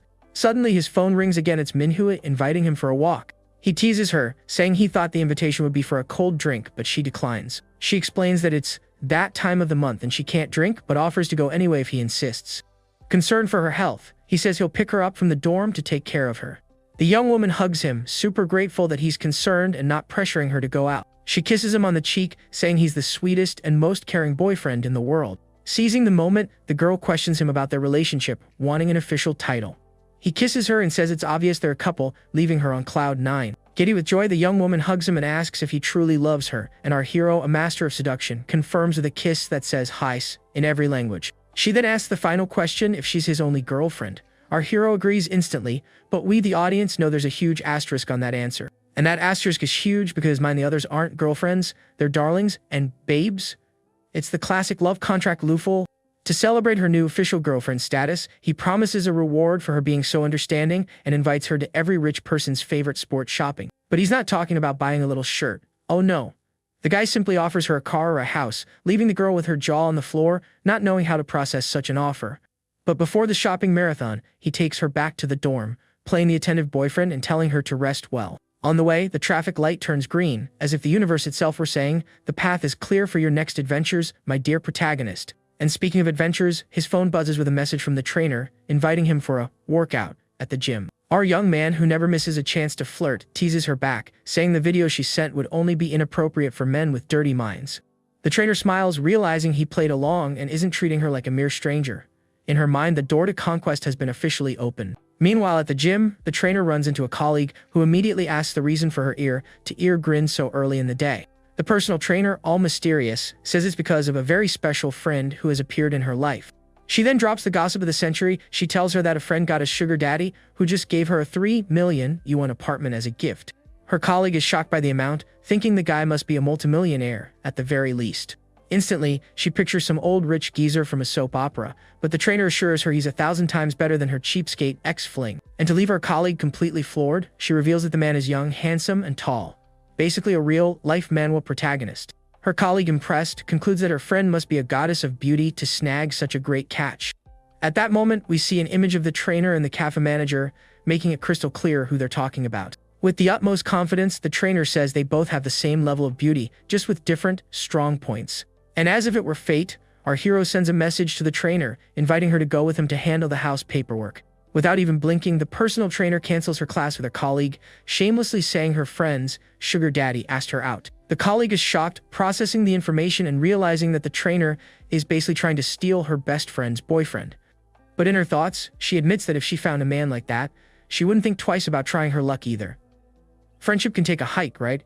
Right on cue, a male coworker approaches and asks her out, but she completely ignores him. The trainer gives him a look of pure contempt that says, "You're not on my level, pal." 10 minutes later, the two colleagues see our hero arriving in his luxury car to pick up the trainer. The colleague immediately bursts the guy's bubble, warning him not to get his hopes up, because that was the guy who bought a 3 million yuan house for his girlfriend. The guy is shocked by the amount, doing the math and wondering how many lifetimes he'd have to work to save up that much cash. Acting like a perfect gentleman, our hero opens the car door for the trainer, inviting her to get in. It's at that moment that it finally clicks for the colleague, and she's shocked to recognize that the mysterious sugar daddy is actually the broke ex-rich kid from college. The world really does work in mysterious ways. Across the street, his ex-girlfriend is in a state of shock, as if she'd just seen the ghost of her rich future driving away in a luxury car. The trainer, who wastes no time, gets close to him, flirting openly and completely ignoring the ghostly presence of the ex. Desperation hits the ex-girlfriend hard as she realizes too late that her broke ex-boyfriend is now a multimillionaire. The regret must be hitting harder than his car door. The poor coworker tries to console her, but she ignores him, completely lost in what-if thoughts. To make matters worse, she gets a message from some random guy inviting her over to his place. Absolutely livid, the ex-girlfriend takes out all her frustration on the poor guy, cussing him out and blocking his number. The man on the other end of the line is confused and annoyed, not understanding why he got rejected so randomly. The ex wonders if she still has a chance with the guy, bitterly regretting her decision to trade a diamond for a piece of glass. She even imagines herself in a harem with the other women, wondering if there's room for one more in his collection. Meanwhile, in the car, the trainer compliments the vehicle and suggests an off-road camping trip, showing she's an adventurous woman. He's up for the idea, saying they can try it some other time, with that mischievous smile of someone who already has other plans in mind. She calls him bold, and he replies flatly that he doesn't like to play by the rules. To spice up the conversation, he invites her to play ball, and she, being no fool, gets the hint immediately and calls him a tease. Our guy insists, saying he's dying to play ball with her, and the trainer can't help but laugh at the pickup line. She calls him a tease again, but it's clear she's enjoying his boldness and charm. 30 minutes later, the saleswoman from the sales center sees them arriving and laments not being lucky enough to be in the trainer's shoes. The pair arrives at the luxury villa, a place so stunning it looks like it's straight out of a postcard, with gardens and fountains everywhere. The trainer is completely mesmerized by the beauty of the place, looking like a kid in a candy store. In her dreams, she already sees herself living there and decides she must conquer this man at all costs. The saleswoman explains that the villa is over 600 square meters and can be decorated exactly as they wish. The system, ever generous, congratulates our hero and offers 20 million for the home renovation, double the property's value. The money never stops. He, as a good servant of the system, accepts the generosity and gets ready to spend all that cash. Our guy asks the saleswoman if she knows any good renovation companies in the city. The trainer, who never misses a chance to show off, asks to record a video to post on her social media. He agrees on the condition that she doesn't show his face, and teases her about her followers. She reveals proudly that she has over 50,000 followers, mostly local fans. The young man, curious, asks if she has a lot of fans and tries to peek inside her car. In a playful tone, he says she has the premium version for her fans, while others see the regular version. Riding the wave, our guy invites her to participate in a review video for his bar, and she accepts immediately, super excited. The trainer asks if they're going back to the gym, but he already has other plans in mind. He reminds her of their ball game, but she, playing hard to get, accuses him of being just like all the other men. Ignoring her comment, our hero floors the accelerator, enjoying the speed and thrill of the moment. The trainer is startled by the sudden acceleration, but he reassures her with a confident smile. He teases her, saying that if she cares so much about her friend, she might as well take her place. The trainer replies that he wishes, showing she's not going to give in so easily. In her thoughts, she knows that giving in too quickly would make her seem easy, and that she needs to play it cool to keep him interested. Her plan is clear: tease him and make him work hard to win her over. Arriving at the gym, she says goodbye, telling him to stop by any time, and leaves. He says goodbye back, telling her they should play ball sometime, and watches her go with a smile. Through the glass door, the trainer watches him with a mysterious smile, already planning her next move. She barely walks into the gym before the manager scolds her for missing work and violating her contract. She defends herself, explaining she had a personal emergency and even reimbursed the client double. The manager says that even with the reimbursement, the client filed a formal complaint. The trainer realizes he's trying to manipulate her to get something, but she doesn't fall for the trap. She thanks him for the warning and tries to leave, but he insists, inviting her to lunch. The personal trainer rejects the invitation flat out, saying she brought her own lunch, and leaves without another word. In her daydream, she dreams of being carried in our hero's arms, imagining a life of pure luxury. The trainer thinks she's destined for a better life and that no one will stand in her way. In another room at the college, two secretaries are discussing our hero's admission to the startup incubator. They decide they need more information before making a rash decision about such a large investment. Secretary Kong suggests a preliminary meeting with Professor Lee to discuss the matter further. The other secretary is surprised, as their presence at a meeting would be a huge event at the university. Meanwhile, in the dorm, a desperate classmate asks our hero for advice on how to win over a girl. Our protagonist takes a look at the messages and realizes his friend is being more persistent than a telemarketer. The classmate brags, all happy, that she now replies to all his messages. Our hero, with zero patience to play Cupid, suggests he ask another dorm mate for help. The friend refuses, saying our protagonist is the master of the subject in their dorm. The classmate keeps insisting, and our hero, just to get rid of him, agrees to help. The friend celebrates, believing his conquest is now guaranteed with the sensei's help. Suddenly, the door opens and, like a movie scene, the secretaries and Professor Lee appear. The professor asks if our hero is in the dorm, and the classmate confirms it immediately. The friend invites them in, and the other classmate gets nervous, wondering if he broke some law. To make matters worse, the rival starts spreading rumors that our hero is involved in illegal activities to have so much money. The rival says his money isn't clean, that the college leaders are holding him until the police arrive. His roommate scolds him, but the rival, full of envy, tells him to just wait and see what happens. The professor introduces him to the secretaries, and the classmate gets even more tense about the situation. To everyone's surprise, Secretary Kong invites him to dinner, and our hero accepts without blinking. He seizes the opportunity and suggests they talk about the startup incubator during dinner. The classmates watch the scene, still thinking he's under investigation. His friend, on the other hand, is super impressed by how important the guy seems to be. The rival is shocked, realizing our hero is playing on a completely different level than him. At the restaurant, Secretary Kong gets straight to the point and asks him to talk about his plans and demands. Our hero makes it clear that to invest, his conditions must be met, and the secretary agrees. His main demand is complete autonomy over the investments, with no interference from the school. The other secretary is outraged by his audacity, but Secretary Kong calms him down and asks our hero to continue. He argues that without funding, the success rate doesn't matter, and that their goals are the same. With the confidence of an emperor, our guy takes a sip of wine, showing he's in total control of the situation. In his mind, he plans to use the startup incubator to build his own team of elite professionals. The young man realizes the system's missions require many women, and the college is the perfect place to recruit. The secretary says he needs to consult the education leaders, and our hero calmly agrees to wait.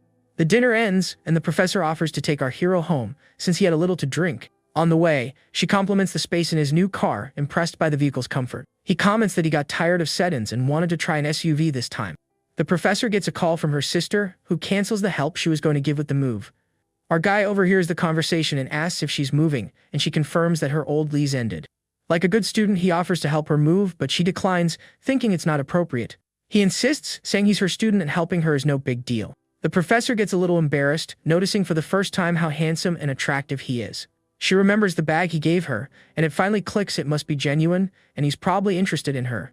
The woman questions him about the bag, and he confirms he remembers the gift.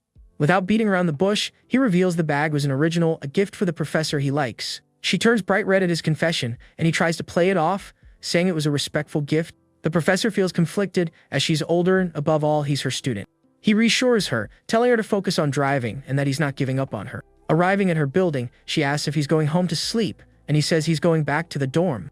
The professor suggests he leave the car there and pick it up the next day, handing him the keys.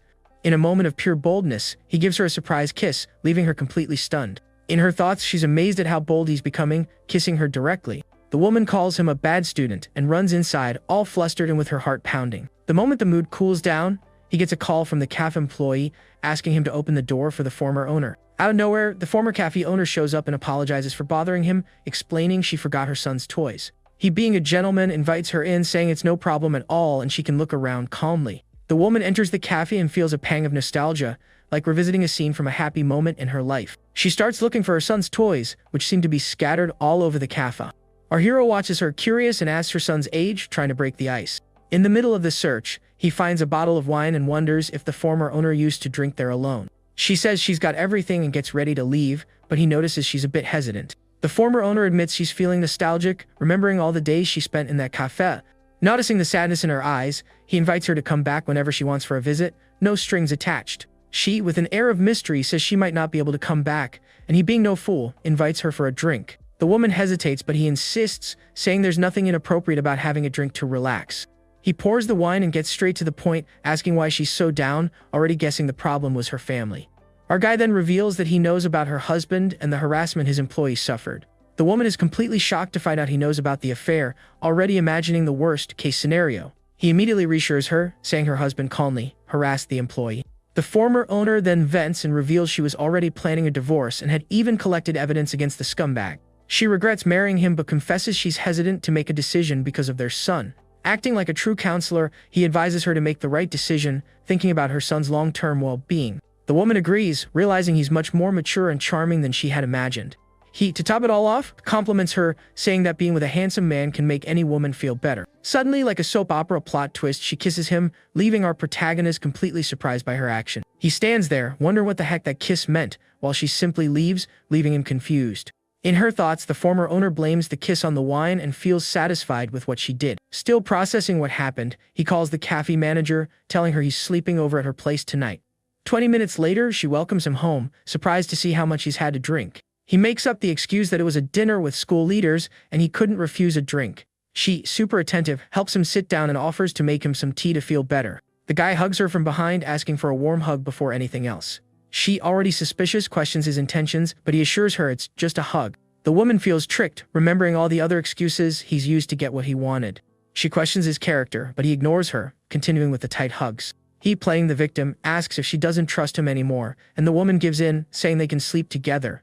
Our hero thinks she's still very conservative, but that there are other ways to enjoy the night. With an Oscar-worthy performance, he pretends to feel cold and sneezes, drawing her attention to the air conditioner. She offers to adjust the temperature, but he, with a plan in mind, says it's not necessary. He pulls her close, saying there's no need to adjust anything if they share the same blanket. Our guy hugs her under the blanket, leaving her breathless with the sudden closeness. With a smile, he says he's not cold anymore, and she moans in pleasure, completely surrendering to the moment. The next morning, he finds a cute note from her, saying she's already left for the cafe. He barely wakes up before getting a message from the trainer, inviting him to the gym for a workout. He puts his phone away, thinking the manager's best friend is teasing him quite directly. The trainer asks why he's scared and he blinks, annoyed by her blatant seduction. He thinks the woman is shamelessly hitting on him, but tries to maintain his protagonist's composure. Suddenly, he gets a call from Professor Lee, interrupting his video call with the trainer. He hangs up on the personal trainer, saying he has important matters to attend to.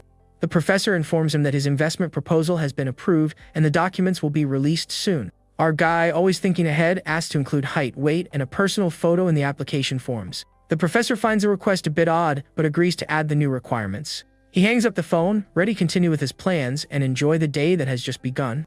The professor invites him to help her move, and he readily accepts, like a good student. Half an hour later, he gets another call from the trainer, who is already impatient with his delay. He explains that he's busy with meetings for the villa's design, but she doesn't seem to believe him much. The trainer offers to be a burden and invites him to join her, since he's so busy. He, realizing he won't get rid of her easily, agrees to take her, thinking her presence might even help with the discussions. The personal trainer celebrates her small victory, saying she'll wait for him at the gym so they can go together. While our hero waits outside, a random guy approaches and asks if he's waiting for a girl. The man starts bragging about his luxury car, saying it takes much more than that to win over a goddess. With an air of superiority, he advises him to keep trying, using his own car as an example of success. Right at that moment, the trainer arrives, stunning as always, and the man who is giving advice recognizes her instantly. Without missing a beat, the guy asks her out, but she completely ignores him, showing she only has eyes for our hero. The trainer shuts him down mercilessly, saying she already has plans with a friend, and that he's clearly in a different league. The man desperate offers to tag along, but our protagonist cuts him off, saying he doesn't dine with people who drive G-Wagons. What a burn. He opens the door for the trainer like a gentleman, and she gets in the car, leaving the other man behind with a dumb look on his face. The personal trainer even says goodbye with a victorious smile, and the other guy is left there, shocked and furious at the public humiliation. He wonders how the guy managed to win her over with an M9, while he with his G-Wagon failed miserably. In the car, the trainer explains that the man is a premium client at the dealership, but she never paid any attention to his advances. She pouts and our hero notices she's quieter than usual. He asks what she wants him to say, and the girl replies that he seems different than usual, more serious. Our guy, always a tease, says that men only get truly excited when they're exercising. She immediately calls him a pervert, but he defends himself, saying he was referring to playing basketball. She calls him a pervert again, and he insists he was talking about basketball. We'll just pretend to believe him, right? The trainer then reminds him of the incident at the cafe, and he realizes she's not going to forget that scene anytime soon. To change the subject, he asks why she has so much free time lately. The woman says she felt bad for making him wait earlier and offers to make it up to him somehow. He teases her, saying she can buy him a few meals to call it even. In the afternoon, they meet with the head designer to finally discuss the villa's renovation. The designer presents 3 different styles, all based on the budget and preferences he had mentioned.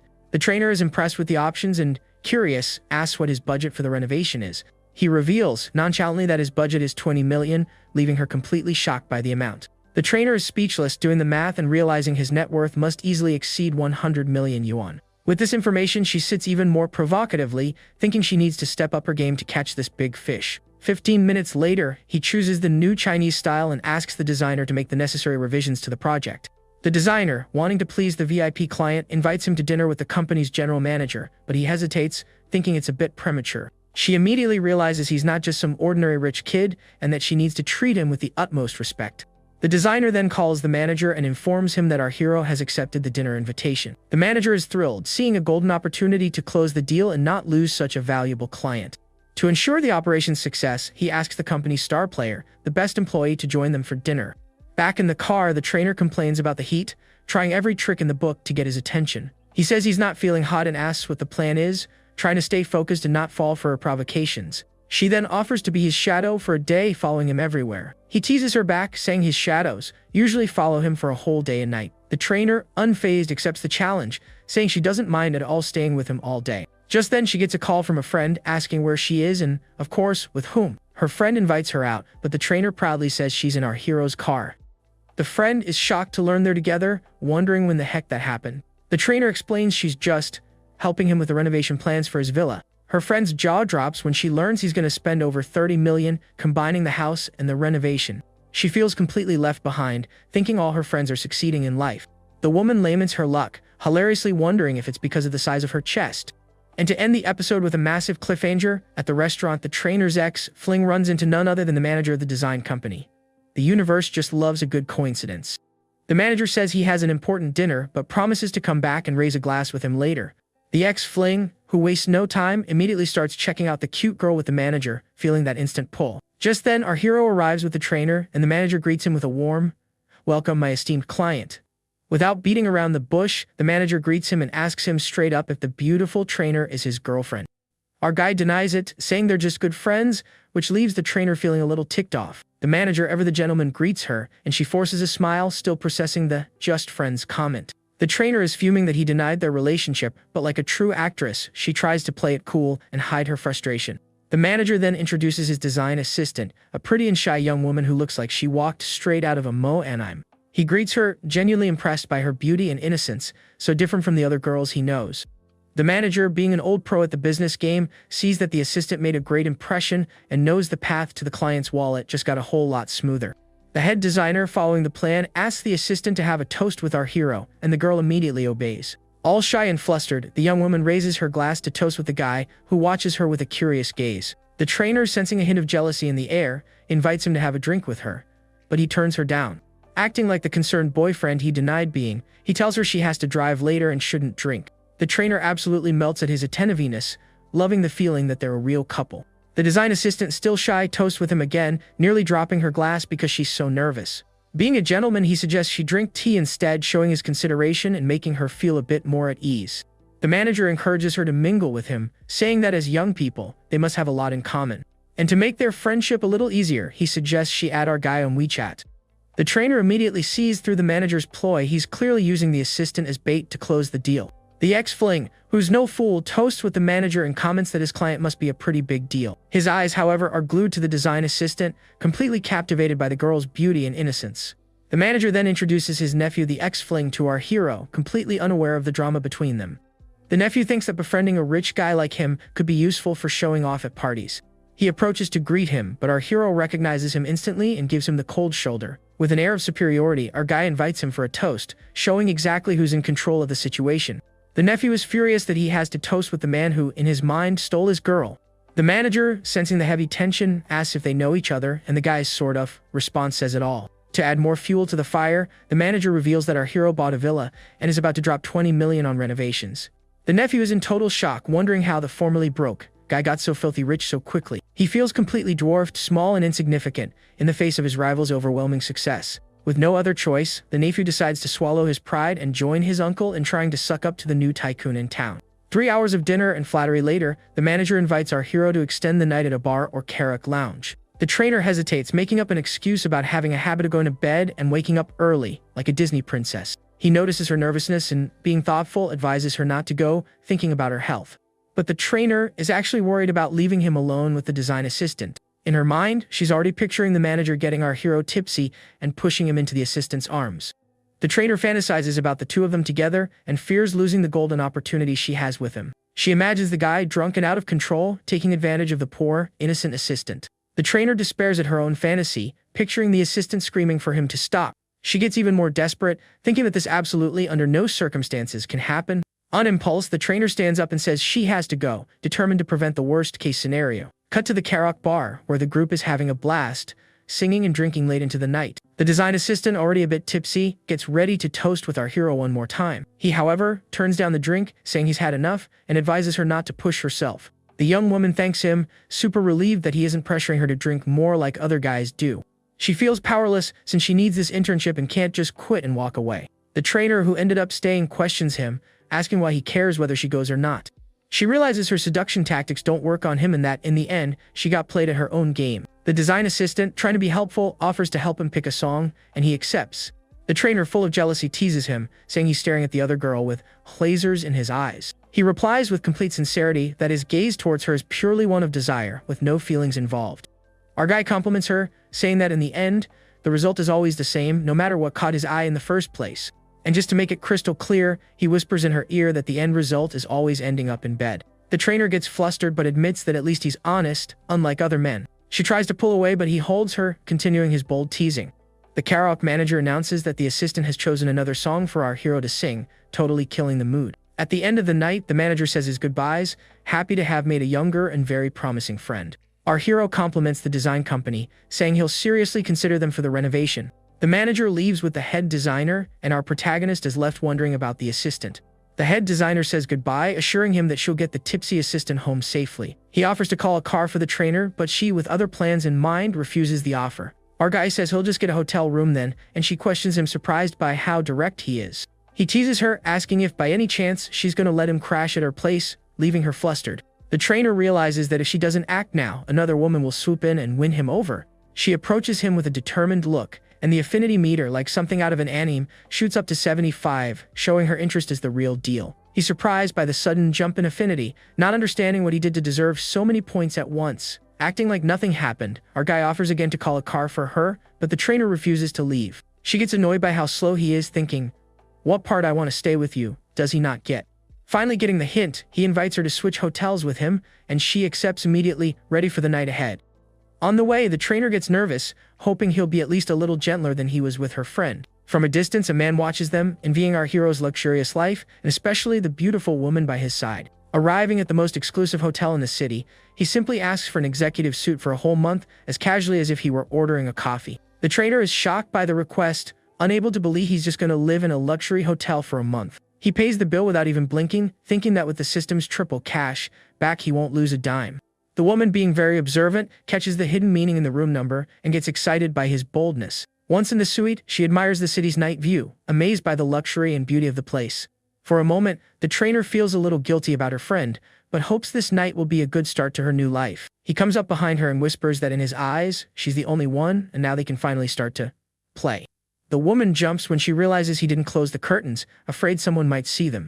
He reassures her, saying they're on the 52nd floor and that no one, except maybe Superman, could possibly see them. Without any more hesitation, the two give in to their passion, with the stunning city view as their backdrop. The next morning, our hero wakes up feeling refreshed after an intense and very satisfying night. He watches her sleep, thinking about how sensitive she is and that deep down, he was concerned for her well-being. The trainer wakes up and, seeing him already up, questions him, saying he looks ready for another round. He jokingly says he held back for her sake, but she calls him a brute and asks to sleep a little longer. As a reward for the great night, our guy offers her a car worth up to 3 million yuan. Just like that. She's in a state of shock over the offer, unable to believe she can just pick any car she wants. The trainer hugs and kisses him, declaring her love and eternal gratitude for the unbelievable gift. He thinks to himself about how the coffee shop manager would feel if she knew he spent so much on her best friend. Without a second thought, she picks a Porsche worth over 2 million, and he agrees without the slightest hesitation. The trader then reveals very casually that the coffee shop manager prefers Maseratis, and he gets a thoughtful look on his face. She, noticing his expression, asks if he's thinking about buying a car for the manager too. He confirms, saying he's considering the idea, which makes the personal trainer a tiny bit jealous. The trader feels like the luckiest woman in the world, but is content with what she got, not wanting to push his generosity. Later, the trainer's friend asks her about the night before, and she makes up some random excuse to avoid telling the truth. The coffee shop manager, in turn, accuses her of being way too flirty and hitting on him right in front of everyone. The other friend just bemoans her own luck, thinking her two friends are doing way too well in life. Our hero then tells her to pick out the car and send him the account details so he can make the transfer. The trainer agrees, her face flushed with happiness and her affinity rising to 86. Mission accomplished. Looking at the numbers, he realizes her affinity is getting dangerously close to 90, which means the final reward is near. Out of the blue, the coffee shop manager invites him over to try some new recipes she learned, using food as bait. He says he's busy, but, to make up for it, reveals that he plans to buy her a car, leaving her completely surprised. She, always the sensible one, refuses the gift, saying she already has a car and that he doesn't need to spend more money on her. But he insists with that charming way of his, saying he loves buying things for his woman and that, thankfully, money is no object. Our guy even adds that her car can't cost less than 2 million, shocking her with his level of extravagance. Changing the subject drastically, he decides to be honest and asks if she would mind if, by any chance, something happened between him and the trainer. The coffee shop manager, with her heart in her throat, admits that she would mind, but that she'd rather not know the truth if it's going to hurt her. He, a master at soothing hearts, reassures her, saying she's one of a kind and that no one in the world can replace her. The guy guarantees he only said that to her in a desperate attempt to put out the fire of jealousy he himself started. She says she believes him and that the only thing she wants is for him to visit her at the coffee shop every now and then.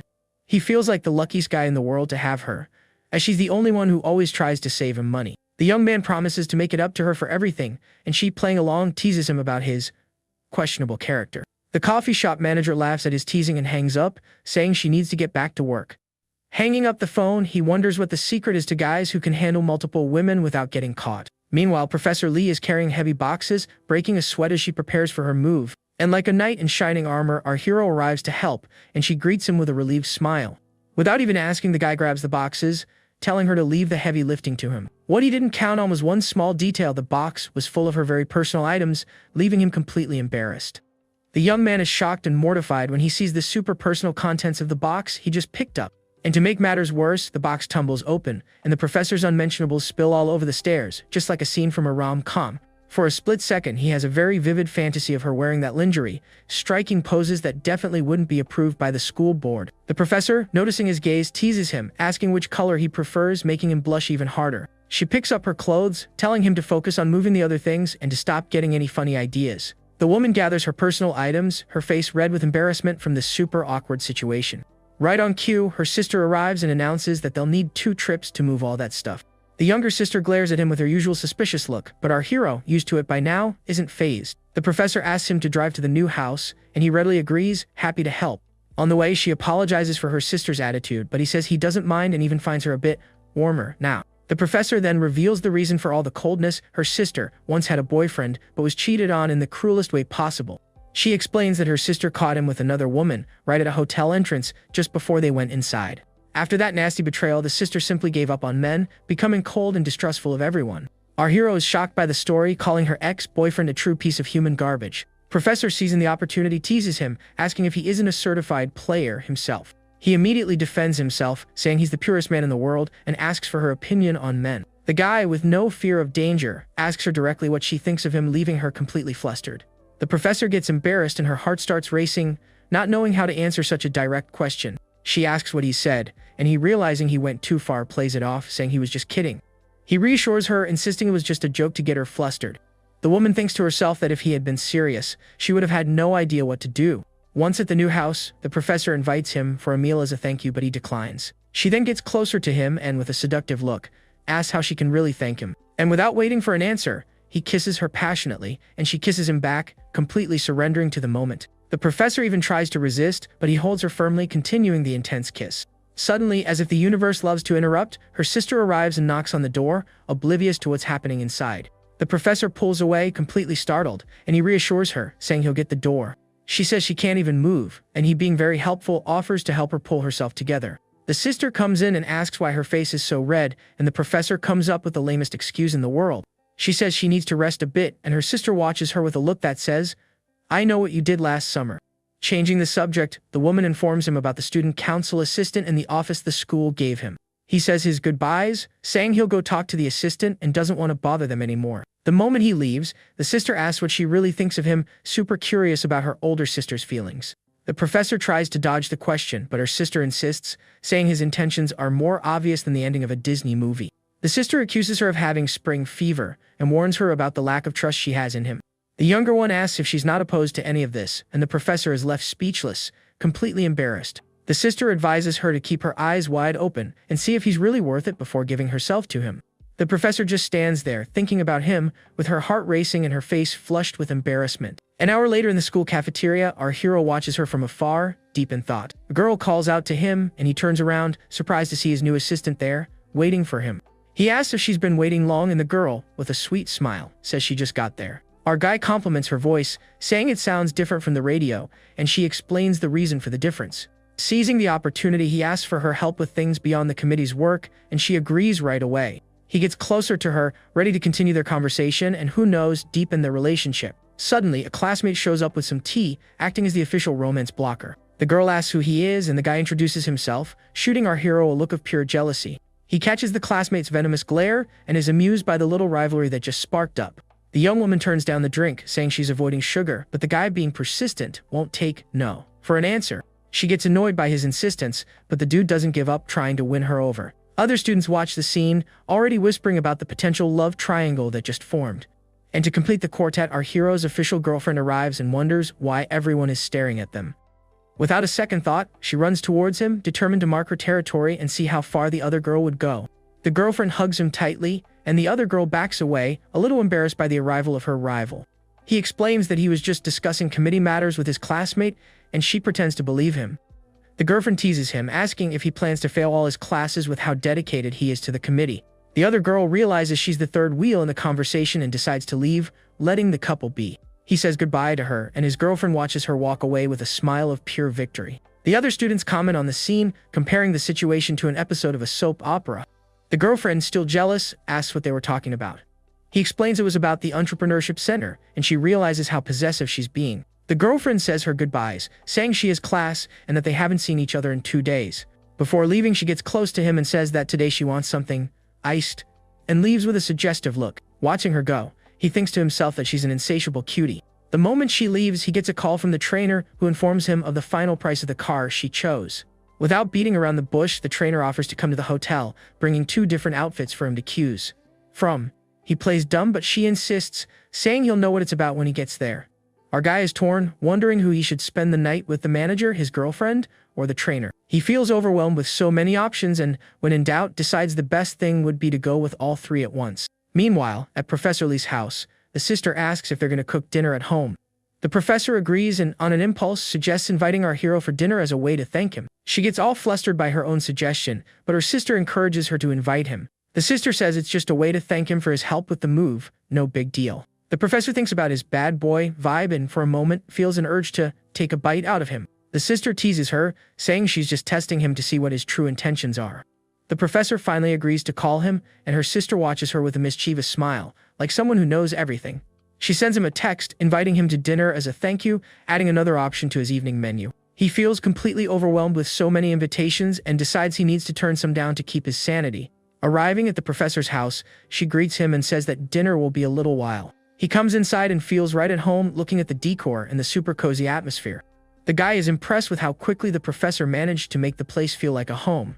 He asks about her sister, and the professor, with a smile, says she's taking a shower. The professor, nervous about their proximity, asks him not to get any closer, but our hero says he just wants to help. She tells him to go to the living room, but he, being stubborn, insists on staying in the kitchen to keep her company. He gets a little closer, and the professor, now in a panic, says they're already close enough. The guy, with a smirk, says there's still half a meter between them and questions her about her true intentions. Without waiting for an answer, he hugs her and she desperately says her sister is home, trying to stop him from making a move. He kisses her, saying her sister is going to take forever in the shower and that they have plenty of time. The professor tries to resist, but he continues, leaving her completely breathless with his boldness. And as if the universe has a timer for chaos, her sister gets out of the shower right at that moment, interrupting their intimate moment. He, keeping his cool, reassures her, telling her not to panic, and gently pushes her away. She warns him not to act like that again, and he comforts her, saying he knows exactly how she feels. During dinner, he compliments the food, and the sister, in full-on FBI interrogation mode, starts asking questions. The younger one asks how many girlfriends he's had, and our hero answers that he's only had 2. In his thoughts, he adds, 2 that were public, the others no one will ever find out about. The sister worries about his experience, afraid he might take advantage of the professor's innocence. Our guy thinks that if she knew about all the others, she would have a heart attack right there at the dinner table. The sister continues her interrogation, asking about his family and if he has any siblings. 10 minutes later, he realizes the sister is actually trying to get to know him better, not just judge him. He smiles, thinking his little sister-in-law is starting to like him, which is a great sign. And to test the limits, he touches her foot under the table, and the professor is shocked by his audacity. She gets annoyed with his move, thinking he completely underestimated her courage. The professor, worried about her sister, makes up an excuse to go wash some fruit in the kitchen. The sister notices that the older one is quieter than usual and questions her suspicious. He says his goodbyes, saying he has things to do and needs to prepare for the next battlefield. As soon as he leaves, the sister advises her to test him more to find out what his true intentions are. The professor admits that he's more mature than he seems, but also very, very bold for a taste. Meanwhile, at the manager's apartment, she questions him about his rush to leave the coffee shop early. He teases her, saying the night will be more than enough compensation for the lost time. She then puts on her work uniform, wondering why on earth men are so into this stuff. He, with a mischievous smile, says that one day she'll understand and gets closer to her. The guy kisses her passionately, and she kisses him back, completely surrendering to the moment.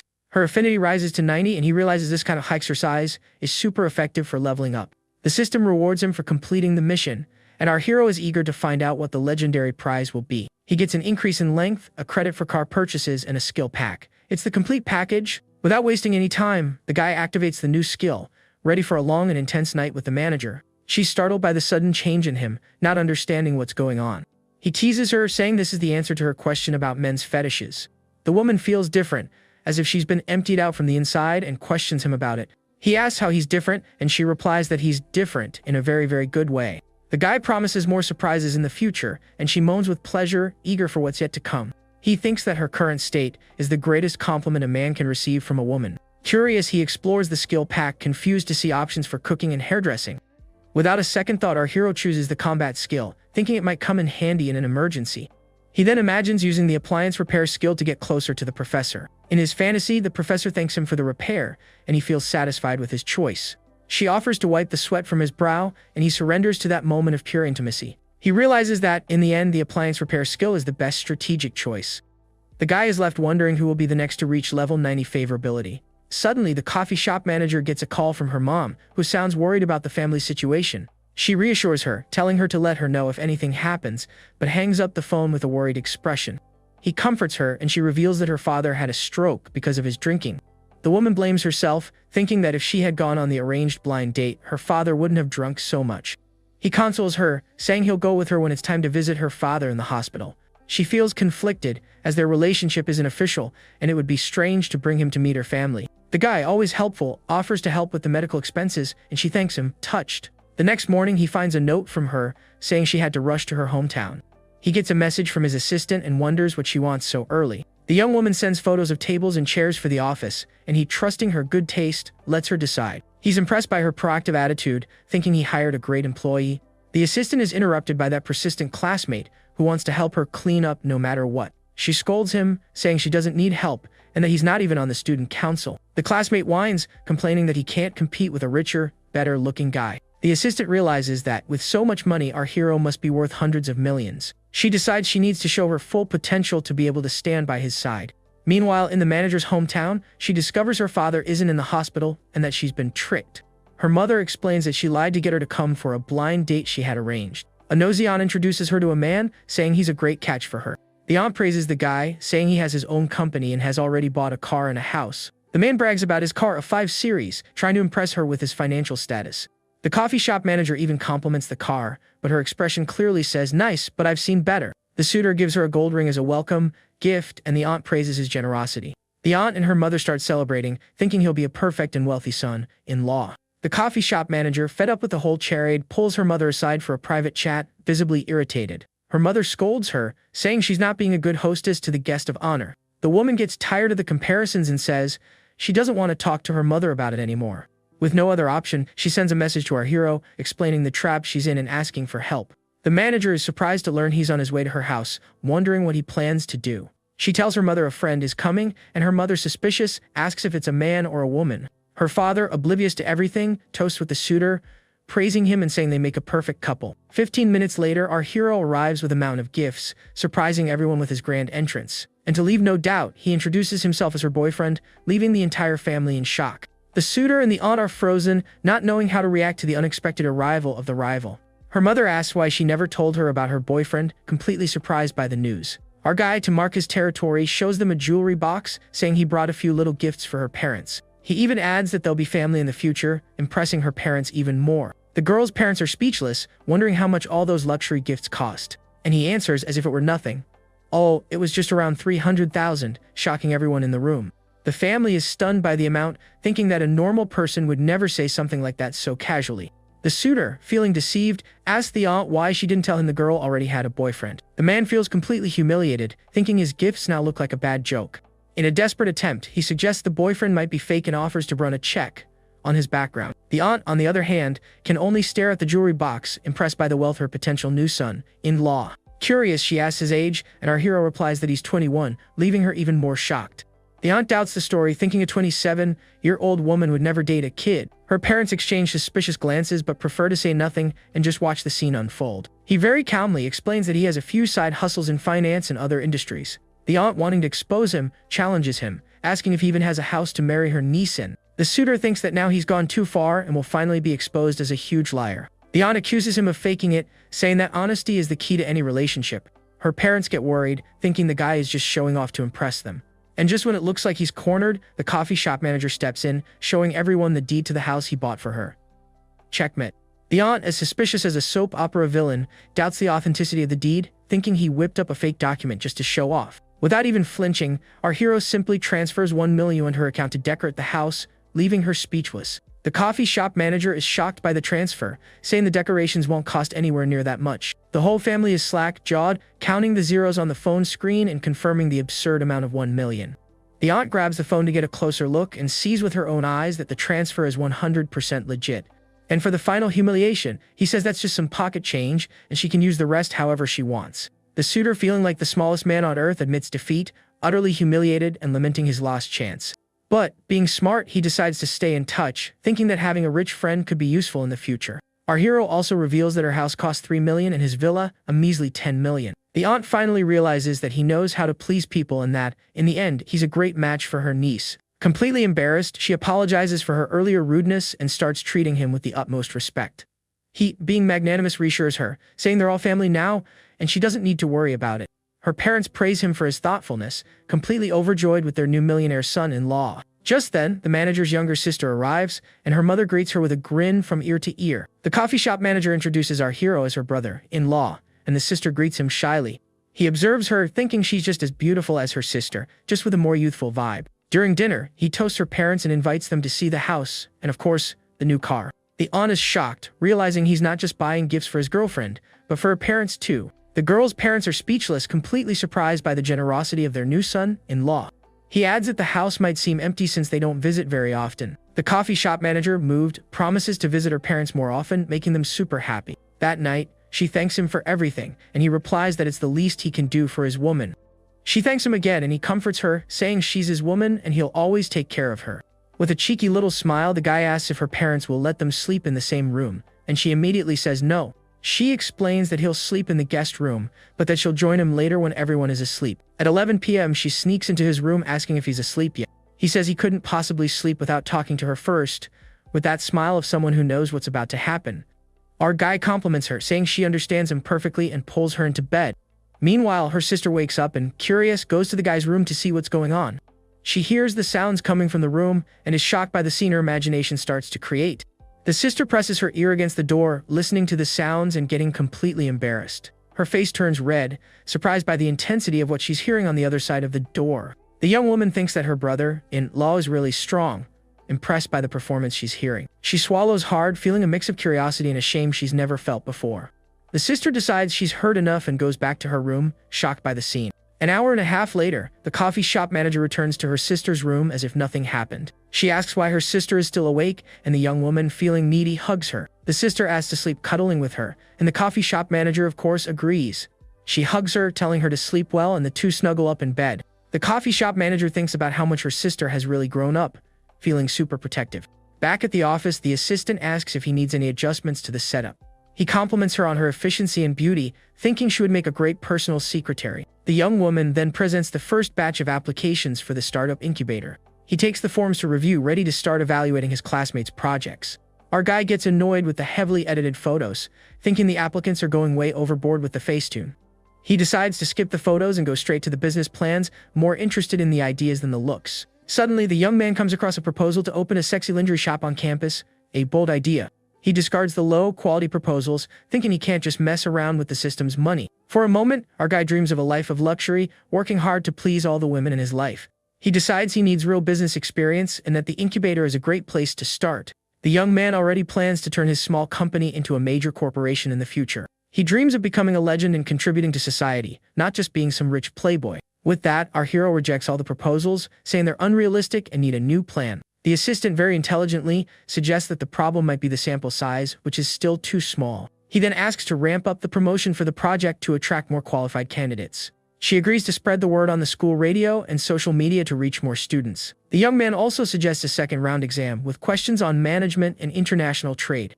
The assistant agrees to take care of everything, and he thanks her for her excellent work. He realizes that having practical talents like her is the key to his future success. Our guy concludes that he needs not only favorability, but also capable and loyal subordinates.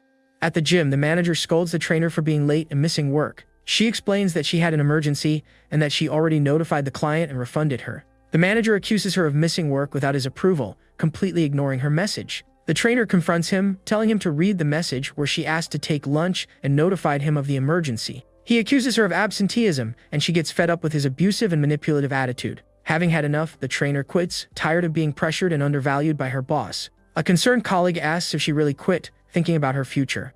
Another colleague, more envious, spots her luxury car and wonders how she got it. The manager is shocked when he sees the car and realizes too late that she found a sugar daddy. Without wasting any time, she sends a message to our hero, saying she lost her job and needs some comforting. He invites her to be his exclusive personal trainer, and she accepts immediately, super excited. The guy rewards her with mini goals to enjoy, and the girl absolutely melts. The trainer says goodbye, telling him she'll be waiting for him in the executive suite with a super seductive smile. He arrives at the hotel, but she playfully stops him from entering, saying he's late. Our guy, playing along, decides to leave, and she stops him right away, saying it was just a joke. The trainer pulls him inside, begging him not to leave and explaining she was just trying to set the mood. He challenges her to beg a little, to see if her attitude is sincere or not. She asks where her attitude wasn't sincere, and he's amused by the situation. The guy says he felt a little bit of sincerity and forgives her, with a smile on his face. He turns to enter the room, and she follows him, ready for the night ahead. He gives in, saying he won't leave because of her, and kisses her passionately. The trainer, getting into character, calls him Daddy and asks if he's going to punish her for being naughty. He asks her to repeat it, and the trainer, without hesitation, whispers in his ear, saying Daddy right next to his ear, and our hero, completely surrendering to desire. The two give in to their passion for a full hour. The trainer feels completely satisfied and experienced a passion she had never felt before. In her thoughts, she admits that even without the money, he was already attractive enough to win her over.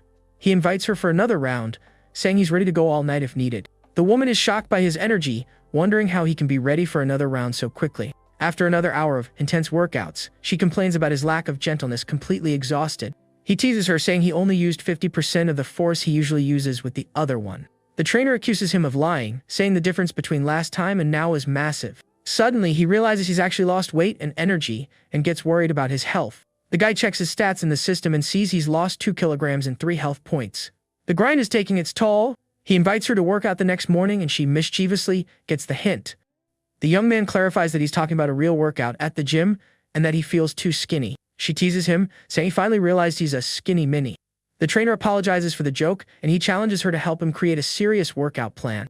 Like a true professional, she agrees to help him, saying she'll create a complete diet and exercise plan. The trainer says her goodbyes, telling him she'll use the hotel gym and buy him some workout clothes.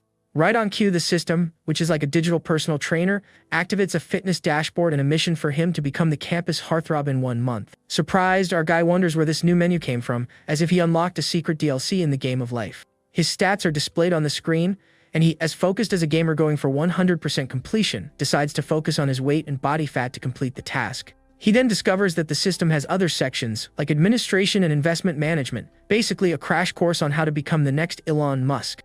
The young man smiles with the confidence of someone who just found a walkthrough guide, knowing he can master skills in a month that would take others years. The next day, the trainer arrives with a fitness meal she prepared herself early in the morning in full Heim wife style. The food looks delicious and super balanced, with vegetables, eggs, and other healthy things that would make any nutritionist tear up with joy. With a slight blush, he compliments the meal and thanks the trainer for the kind and very thoughtful gesture. She warns him not to torment her like he did last night, but he teases her back with a smile that says, "Challenge accepted." The woman then tells him to hurry up and eat, because they need to hit the gym for their workout. Focus on the mission? After the meal, the couple arrives at the hotel gym, ready to start their training and become the terror of the machines. One guy at the gym is so mesmerized by her beauty that, in a moment of pure distraction, he ends up dropping the weights on the floor. Classic. Another man gets distracted by the girl's curves and, like in a cartoon, ends up falling off the treadmill in a totally clumsy way. The trainer starts helping him with one of the weight machines, explaining the exercise with all the patience in the world. A gym, Gore gets so worked up by the scene that he has to look away to avoid getting in trouble with his girlfriend, who's right next to him. A muscular guy, your typical gym bro, thinks enviously that a skinny dude like our hero doesn't deserve a woman like that. The girl continues to instruct him on the correct form for the exercise to avoid injuries and maximize gains. Professionalism is everything. And as if the universe loves drama, his ex's new boyfriend recognizes him and is shocked to see him there with an even more beautiful woman. She notices the guy's fatigue but encourages him, saying it's not bad at all for his first day of training. He teases her with a pickup line, and the woman calls him obnoxious, with an embarrassed smile showing she liked it. The man is furious because he can't even talk to his ex, while the MC is openly having fun with another girl. With an evil grin like a B-movie villain, he decides to expose the supposed cheating to see how the new girl will react. Full of himself, the guy approaches the couple with a smile faker than a $3 bill, getting ready to stir up trouble. Our protagonist recognizes him and asks what he wants, while the other guy says he just came to say, with a straight face. Having zero patience for side characters, the trainer gets annoyed by the interruption and tells him to leave so he doesn't bother them. Completely ignoring the warning, he provokes him, asking where the girl he took to the mall the other day is. With a malicious look, he waits for the woman to get furious and start an epic fight with our hero. 20 seconds later, the couple continues their workout, not giving a single care about the man's provocation. Indifference is the best weapon. Shocked by their lack of reaction, he insists and asks if she didn't hear what he said about the other girl. Our hero then scolds him, saying that's enough, as they barely know each other and he's already getting way too familiar. The guy ignores the warning and continues his provocation, telling the girl not to be fooled by him. To everyone's surprise, the woman says she doesn't care and would be happy even with 3 at the same time. Plot twist. With a smile, she says that his happiness is what matters, and if he's happy, she's happy too. The trainer finishes by saying that our hero bought her a car worth over 2 million yuan. The famous irrefutable argument. The man is shocked and wonders what kind of bizarre relationship they have for her to accept cheating so calmly. The woman then wipes the guy's face and tells the man to leave, as he's distracting them from what really matters. Defeated and completely humiliated, the man leaves, grumbling about how ridiculous people are these days. The young man explains that she's his trainer and assistant, and that she wouldn't care about these things. Or would she? 2 hours later, she praises his performance but warns him that the training intensity will increase tomorrow.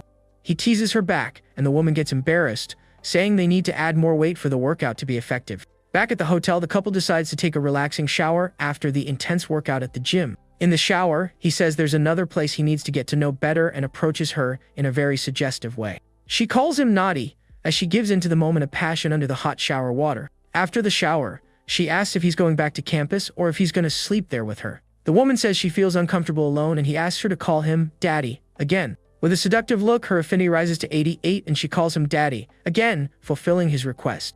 The guy realizes that level 90 is close and gets super curious about what the system's legendary reward will be. Back on campus, he finds his assistant being followed by the annoying guy from before, who's sticking to her like glue. The girl apologizes, saying the persistent guy won't leave her alone, and he tries to justify himself. Our hero dismisses him coldly and directly, saying his help isn't needed there. The classmate gets angry and his ego is bruised for being dismissed in such a humiliating way. Outside, he wonders what the two of them are doing alone with the blinds closed. His imagination runs wild. He pictures the scene and despairs, thinking it can't be what he's imagining. Inside, he asks about the campaign's progress, and she updates him on the project's promotion. The young man says he plans to create a new wave of publicity to further boost the incubator's popularity. The assistant then asks how he'll do that, and if he needs her help with anything. He explains the plan to create mysterious posts about a millionaire student investing in the startup hub. She understands the strategy and thinks that even if she doesn't get the reason, she just needs to follow the boss's orders. The guy says that this way, the popularity will skyrocket, and he'll be able to select the best proposals to invest in. He asks if it will be difficult to execute the plan without leaking anything, and she assures him it can be done discreetly. He agrees with the plan and decides it's time to talk about her personal matters. The guy then asks her directly what she wants from him, leaving the girl completely surprised by the question. The assistant thinks about how direct he is and realizes he doesn't seem to have any romantic interest in her.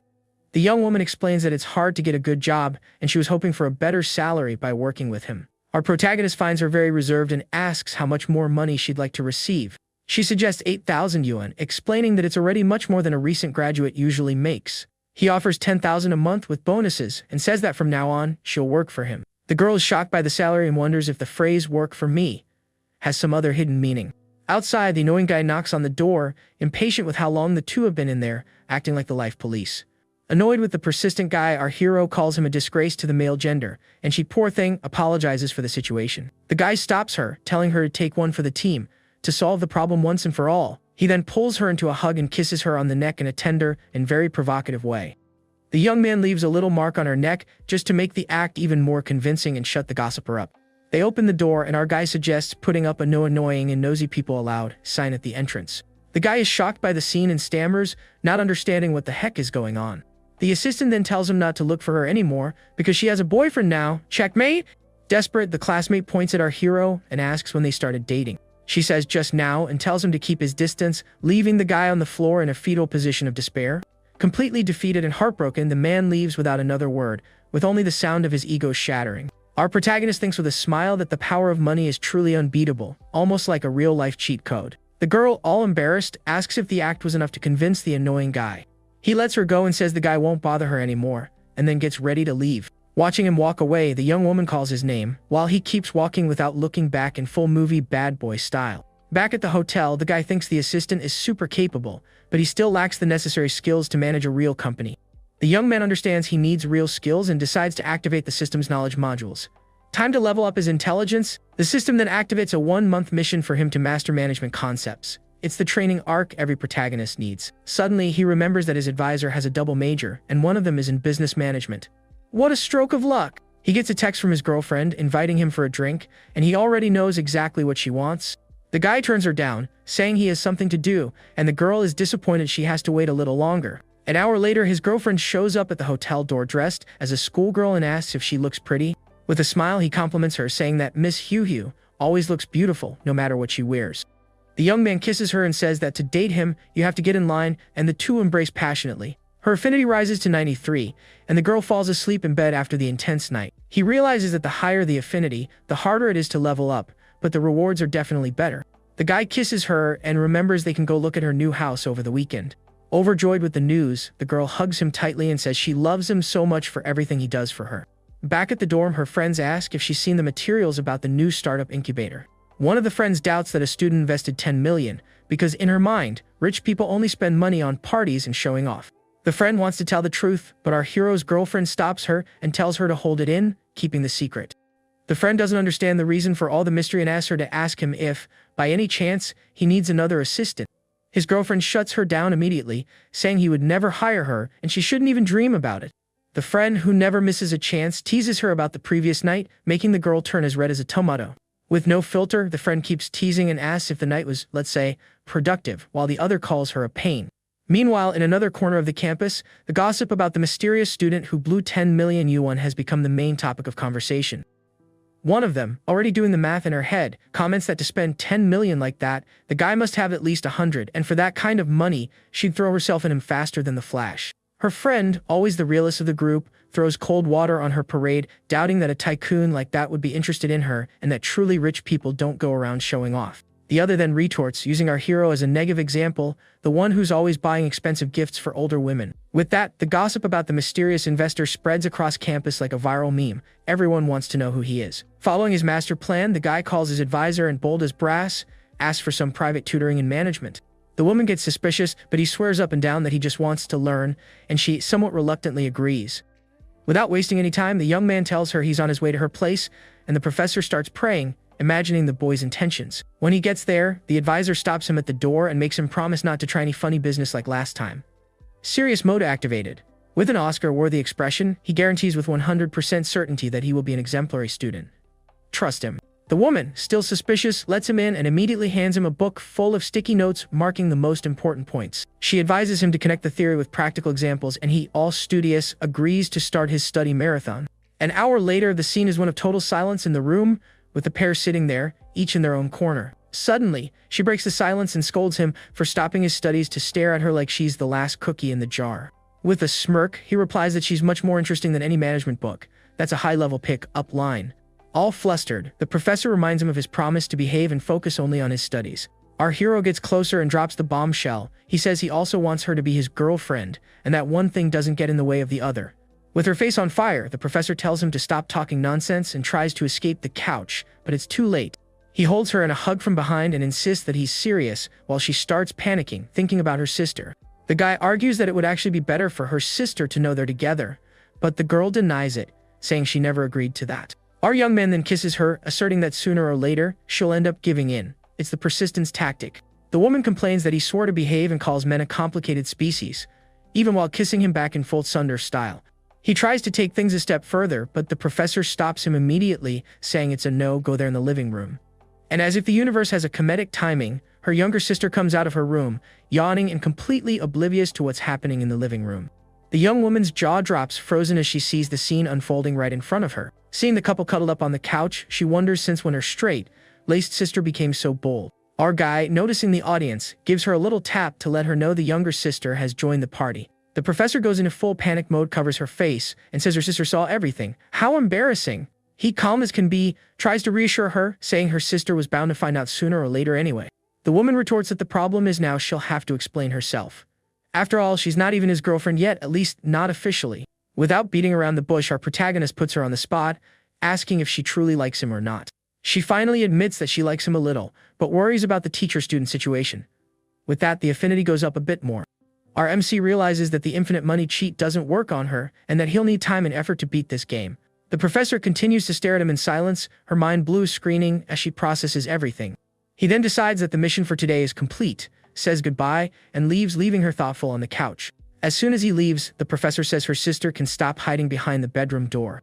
The sister appears, asking if the show is over, while the older one picks up the textbook that went flying during the commotion. Curious, the sister immediately asks if she can call him brother-in-law, but she shuts that down instantly. The young woman, not understanding a thing, insists on knowing why they were making out like that, if it's not official. Blushing furiously, the professor admits her head is a mess, and that she's more confused than an anime character in a filler episode. The younger sister, acting as the family therapist, concludes that she's falling in love and hasn't even realized it yet. Later that night, our guy goes to his manager's coffee shop to meet another woman.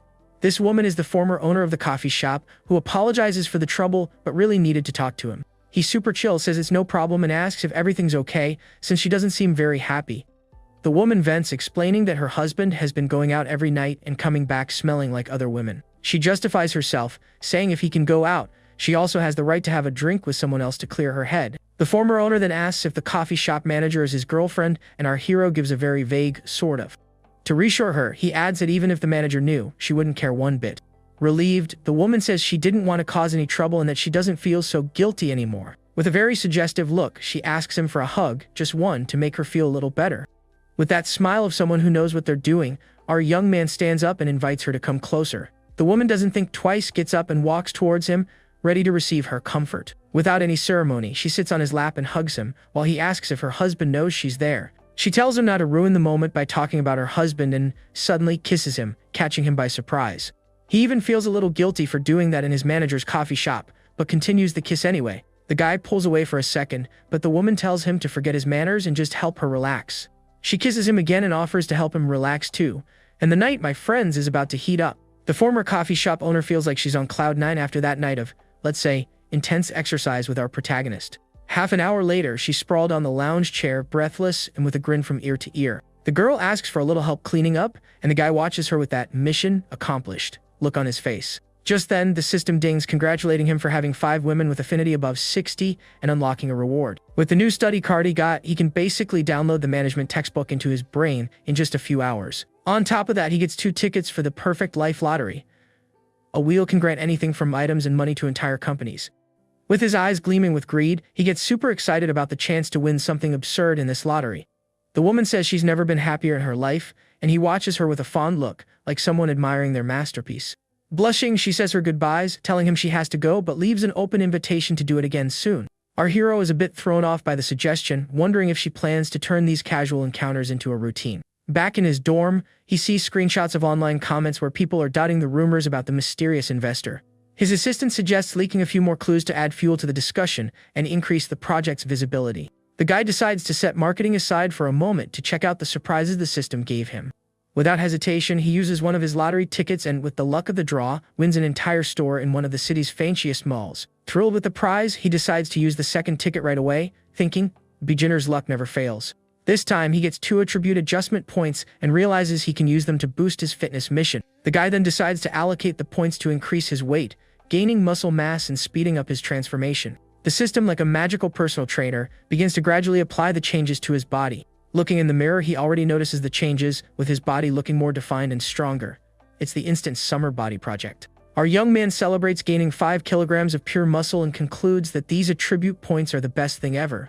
Our guy starts to figure out that the system has 2 operational modes for rewards and that he needs to expand his network. With several women already falling for him, the young man understands he needs to grow his social circle. It's almost a harem simulator. With this in mind, he decides to use the study card to get closer to his advisor, giving him more to talk about with her. In the following days, his routine becomes a mix of heavy gym workouts and intense management studies. Almost a Rocky Balboa of the business world. To treat himself for his hard work, the protagonist buys a Maserati for the coffee shop manager and a G63 for himself. Basic stuff. During a job fair, students gossip about the mysterious investor who, rumor has it, drives a G-Wagon. A group of students talks about a senior who already has his own company and is at the fair, looking all smug. The senior brags, dropping a soundbite about how a good manager needs to always be learning and evolving. A freshman girl, impressed, asks if she can apply for an internship at his company if she doesn't find anything better. He, all charming, agrees and tells her to send her resume, promising he'll personally give her a hand. The 2 girls' eyes sparkle with happiness, as if they found a recruiter angel. The senior, feeling like the king of the world, offers to help other freshmen with internships too. Other students nearby grumble under their breath, saying he's only there to show off and hit on the freshman girls. One of the girls our hero rejected compares him to the senior, saying he's the capable and humble one. The other immediately agrees, saying she lost all respect for our MC after he turned them down. The senior then seizes the opportunity and invites the freshman girl to dinner after the fair, and she accepts instantly. Suddenly, a luxury car approaches the area, ignoring the rules and catching everyone's attention. The girl wonders what all the commotion is about, since cars are forbidden from driving freely on campus. Everyone is gobsmacked when they recognize a Machino G-Wagon, a car that costs as much as an apartment. The freshman girl then connects the dots and remembers the rumors about the millionaire student who invested $10 million and drives a G-Wagon. The legend is real. The freshman, her eyes glued to the car, immediately tells the senior to get lost, saying the rich guy is way more interesting and should cancel their dinner in a heartbeat. At that exact moment, the car window rolls down in slow motion, and who's behind the wheel? None other than our hero, offering his friends a ride like it's the most normal thing in the world. The two girls who snubbed him are left with their jaws on the floor, cartoon style, as they realize the poor guy is actually the mysterious millionaire. His friend, who is already in on the plan, celebrates the boss's grand entrance, who basically just parked his wealth in the middle of the fair. The senior, who thought he was all that, is left looking completely dumbfounded, not understanding where that G-Wagon came from to steal his spotlight. The girl simply can't believe it and thinks he must just be the driver, because reality is too painful to accept. His friends approach, and the senior, all annoyed, complains about the way the girl was checking him out. Our protagonist's friend, in true gentlemanly fashion, opens the car door for the girl to get in, leaving her all flustered with the VIP treatment. The two gold diggers who look down on him now stare at him with a mix of admiration and deep regret. The classic look of someone who lost a winning lottery ticket. One of them already starts scheming, wondering if he would forgive them if they apologized for all the horrible things they said. And just like that, the news that our hero was the G-Wagon guy spread across campus faster than gossip in a group chat. In the girls' dorm, one girl declares that her sole purpose in life is now to win over our protagonist. Her 224 goal has been updated. Another immediately agrees, saying she'd dump her boyfriend faster than Sonic if she had even a tiny chance with him. A young woman named Jingin, quite the looker herself, seeks out our hero's assistant to ask for a little favor. The assistant recognizes her and, already suspicious, asks what she wants at the office. The girl, without beating around the bush, asks to be introduced to him, and the assistant questions where all this sudden interest came from. Jingin makes up a lame excuse about the job market being tough and the need for networking. A classic. The assistant almost falls for it, but her spidey senses tingle, telling her the girl has other, far less professional intentions. She then thinks about how pretty the young woman is and that, in fact, she would be a good addition to the boss's harem. The assistant shakes her head, scolding herself for thinking like she's choosing concubines for an ancient emperor. With his newfound fame, our hero starts receiving a flood of messages from interested girls. His phone won't stop buzzing. His roommate notices the phone having a seizure and asks if he's going to check it. Our guy says no, and that he's actually a bit disgusted by the number of opportunistic people showing up out of nowhere. He explains that if it were just girls, it would be one thing, but there are a lot of weird guys adding him too, which really complicates things. His friend complains that the girls who can't get his contact info are shooting their shot everywhere and are even messaging him. With zero patience, our protagonist tells his friend to just ignore everyone. The roommate laments that they've been in a dry spell for 3 years, while the guy is living the life of a Hollywood celebrity. The system explains that for every 500 reputation points, he gets a lottery ticket with rewards. Basically, fame earns him loot. Focusing on what matters, he decides he needs to check with his assistant on the progress of the startup incubator project. The young man sends her a message, asking to meet him at the office for a meeting. At the same moment, his girlfriend calls and asks if he can spend some time with her, since he's on campus. He asks her to come to the office, because now that he's a celebrity, he needs to keep the rumors under control. Our guy then tells his roommate he's heading out, and that he doesn't need to wait for him for their nightly gaming session. The friend is left there, totally bummed out, lamenting that summer is over and he's still lonelier than the last cookie in the jar. Arriving at the office, his girlfriend grabs him tightly, saying she missed him like crazy. She complains that he's become the talk of the town, and that every girl on campus now knows who he is. The young woman adds that even his private information, like his shoe size and blood type, has been leaked online. His girlfriend then advises him to protect himself, because these days guys need to be careful too. He doesn't understand her logic and closing the window and questions her, completely confused by the situation. With a look worthy of a succubus, she says they can do some stuff right there and asks if he's up for it. He tries to use the meeting as an excuse, but his girlfriend tells him to get up and says she couldn't care less about his work. Not knowing how to react, our guy stands frozen as she approaches with a look that would melt Superman. The young woman asks if he likes this approach, and with a sly smile he admits that he does. From that point on, their business meeting got very hands-on. Outside, the assistant hears some strange noises and realizes something is going on in there. Blushing, she understands that those sounds are definitely not from an Excel spreadsheet being discussed. The poor girl thinks her boss is really powerful, but definitely has a screw loose and decides to act as a private security guard at the door so no one interrupts the meeting.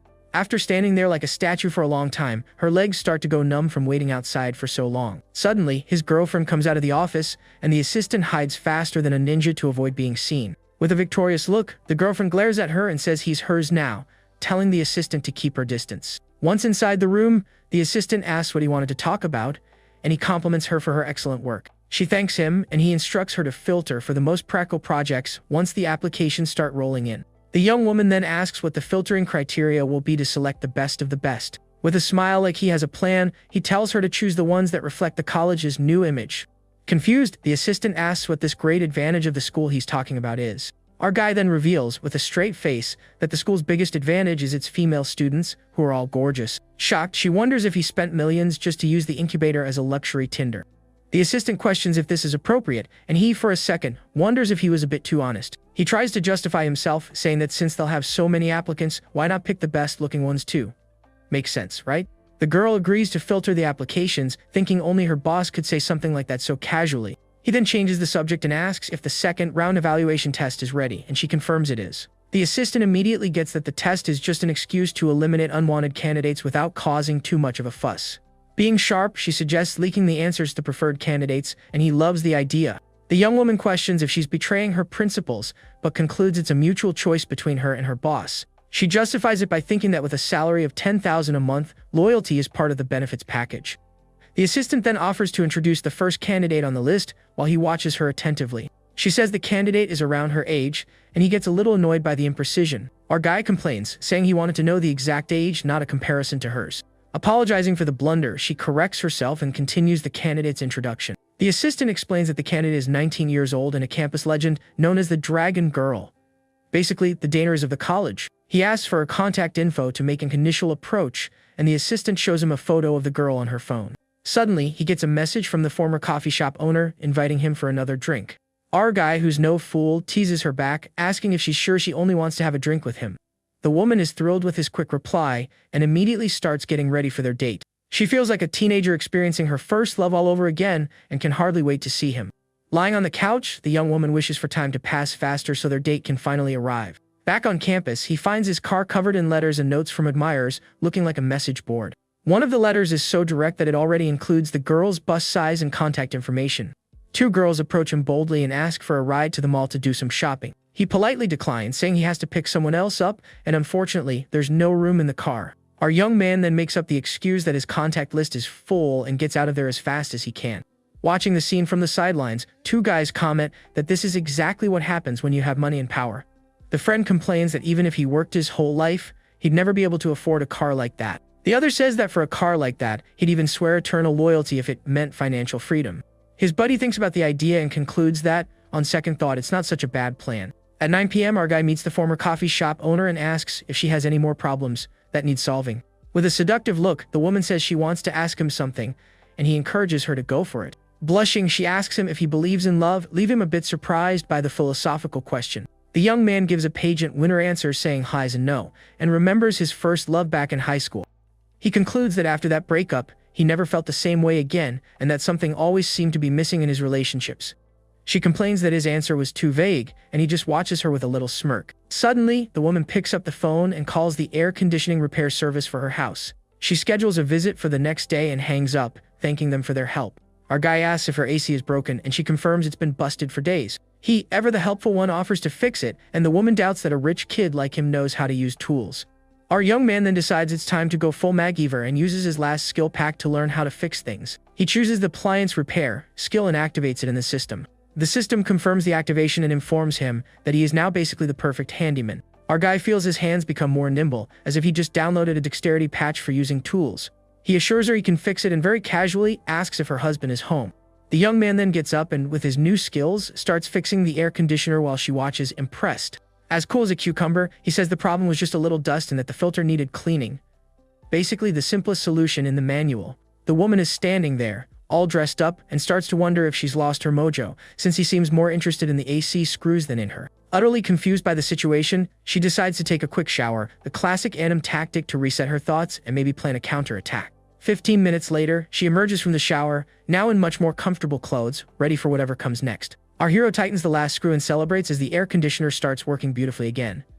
Mission accomplished! With a victorious smile, he calls her over, saying the technical service is over, but now she can pay for the labor in another way. She tries to worry about her husband coming home at any moment, but our guy, who has zero fear of danger, lays her down on the bed without a care in the world. The woman still questions if this is safe, but he just looks at her with a gaze that said, "Trust me." He then drops the master pickup line, saying he can fix anything in that house, including her heart and her body. The woman, already surrendered, just sighs his name as she completely gives herself over to the moment of passion. She thinks that this is the best payment she's ever made for repair and lets herself get completely carried away. In her mind, she compares the experience with her husband and concludes that with him, it was just a waste of time, like watching a filler episode. And as if the scriptwriter loves glitches, her husband comes home at that exact moment, drunk and grumbling like a cartoon villain. The man complains that the other one only knows how to show off, but when it comes down to it, she does nothing, and he approaches the bedroom door. At that moment, he turns the doorknob, ready to enter and find out what's going on inside. The couple hears the sound of the door, and their hearts nearly jump out of their chests with the husband's grand entrance to spoil the party. The woman goes into full panic mode when she realizes her husband actually came home that night. Desperate, she tells him to be quiet because if she's caught, she'll lose everything in the divorce. Maintaining the calm of a Tibetan monk, our guy gets up and says he's just going to lock the door. The woman is dumbfounded, wondering how he can be so cold and calculating in a situation of pure chaos. The husband mutters to himself, complaining that no one's home and his wife still left the air conditioner on. He continues his monologue about how lazy his wife is as he goes to the kitchen to get a glass of water. The man then tries to open the bedroom door, but realizes it's locked and just stands there, bugging out, trying to understand. Our hero signals for her to stay quiet so the husband doesn't find out about the maintenance work that was going on. Quickly, the woman covers her own mouth to muffle any sound and prevent her husband from finding them. On the other side, the man complains that he got home late because of some social events at work. Yeah, right. Annoyed that he can't get in, he gives up and says at least this way he doesn't have to perform his husbandly duties. The husband then goes to the other room and throws himself onto the bed, passing out in seconds from exhaustion and being drunk. The woman asks the guy not to be so loud, since her husband is literally on the other side of the wall. He notices that her husband's snoring has a perfect rhythm and decides to use the soundtrack to continue what they started. The woman gives herself over to the moment again, thinking that the feeling he gives her is simply on another level. The next morning, the husband wakes up with a massive hangover, complaining about the cheap booze at the bar. To his surprise, he finds his wife in the kitchen, all happy, making breakfast in a cute apron. The man is shocked, as she hadn't set foot in the kitchen for about 2 years, and wonders what miracle occurred. Suspicious, he questions her about the locked door and asks, very suggestively, how her night's sleep was. With a radiant smile like someone who won the lottery, the woman says she slept like an angel and continues cooking. The husband finds her attitude way too suspicious, and his amateur detective brain starts working. He wonders if she's been up to something behind his back and decides to play Sherlock Holmes in the bedroom. The man checks the bed for any suspicious hairs or other evidence, but finds nothing. He also investigates the trash can, hoping to find the proof of the crime, but comes up empty-handed. Defeated, he concludes he must be imagining things, and the woman calls him for breakfast. The husband asks if she heard a strange noise in the wall during the night, but she denies it, saying she was fast asleep. With nothing else to investigate, he asks about the broken air conditioner and realizes that, miraculously, it's working again. Keeping her composure, the woman says she simply called someone to fix the unit. In her thoughts, she concludes that the noise he heard was from the repair, and that our hero didn't just fix the AC, but her heart too. Elsewhere, our hero's ex's best friend finds her looking like a zombie, with dark circles under her eyes and a look of defeat. The ex is there, crying her eyes out, complaining that our protagonist is living like a king while she's at rock bottom. Her friend, losing her patience, asks which of her countless ex-boyfriends she's talking about, and the girl says it's our hero. The ex explains with pure envy that after they broke up, he spent millions on gifts for other women. The friend, skeptical, doubts the story, but the ex shows her screenshots of the conversation with the personal trainer as irrefutable proof. She complains that the trainer quit her job to become a kept woman, and that it should have been her. The ex bitterly laments trading our protagonist for the other guy, and now she can't even sleep from regret. Her friend tries to console her, telling her to move on and find someone new, that it wouldn't be that hard. With her nose in the air, the woman says her standards have changed now, and she wouldn't look at anyone with less than 10 million in the bank. The friend is gobsmacked, unable to believe the girl's ambition has shot into the stratosphere overnight. Determined, the ex declares that she will win our hero back, no matter what it takes. Her friend tries to talk some sense into her, but the ex says that once you've had a taste of luxury, you can't go back. She gets angry, saying all the money he's spending on other women should rightfully be hers. The ex then drags her friend by the hand, saying they're going to find our protagonist right now. The poor friend grabs her phone and starts stalking his social media for any clue to his whereabouts. The friend comments that her ex is completely out of her mind and mentally prays for help to get her committed to a hospital. Meanwhile, in a luxury hotel, the trainer looks out at the city view, lost in thought. Our hero gets out of the shower and finds her there, lost in her thoughts, in front of the huge bedroom window. The woman comments that his weight and muscle gains are way above average and that he's progressing scarily fast. He, all mysterious, replies that he's not like other people and gets ready to leave. Our guy realizes that with the workouts, his immunity and overall health are improving every day. The real power juice. After getting dressed, he tells the trainer she doesn't need to wait for him, as he has other commitments on his schedule. She says she'll be waiting for his call and thinks that, finally, she feels useful and needed by someone. The young man thinks about how his girlfriend was the first to enter the game, but hasn't won as many rewards compared to the others.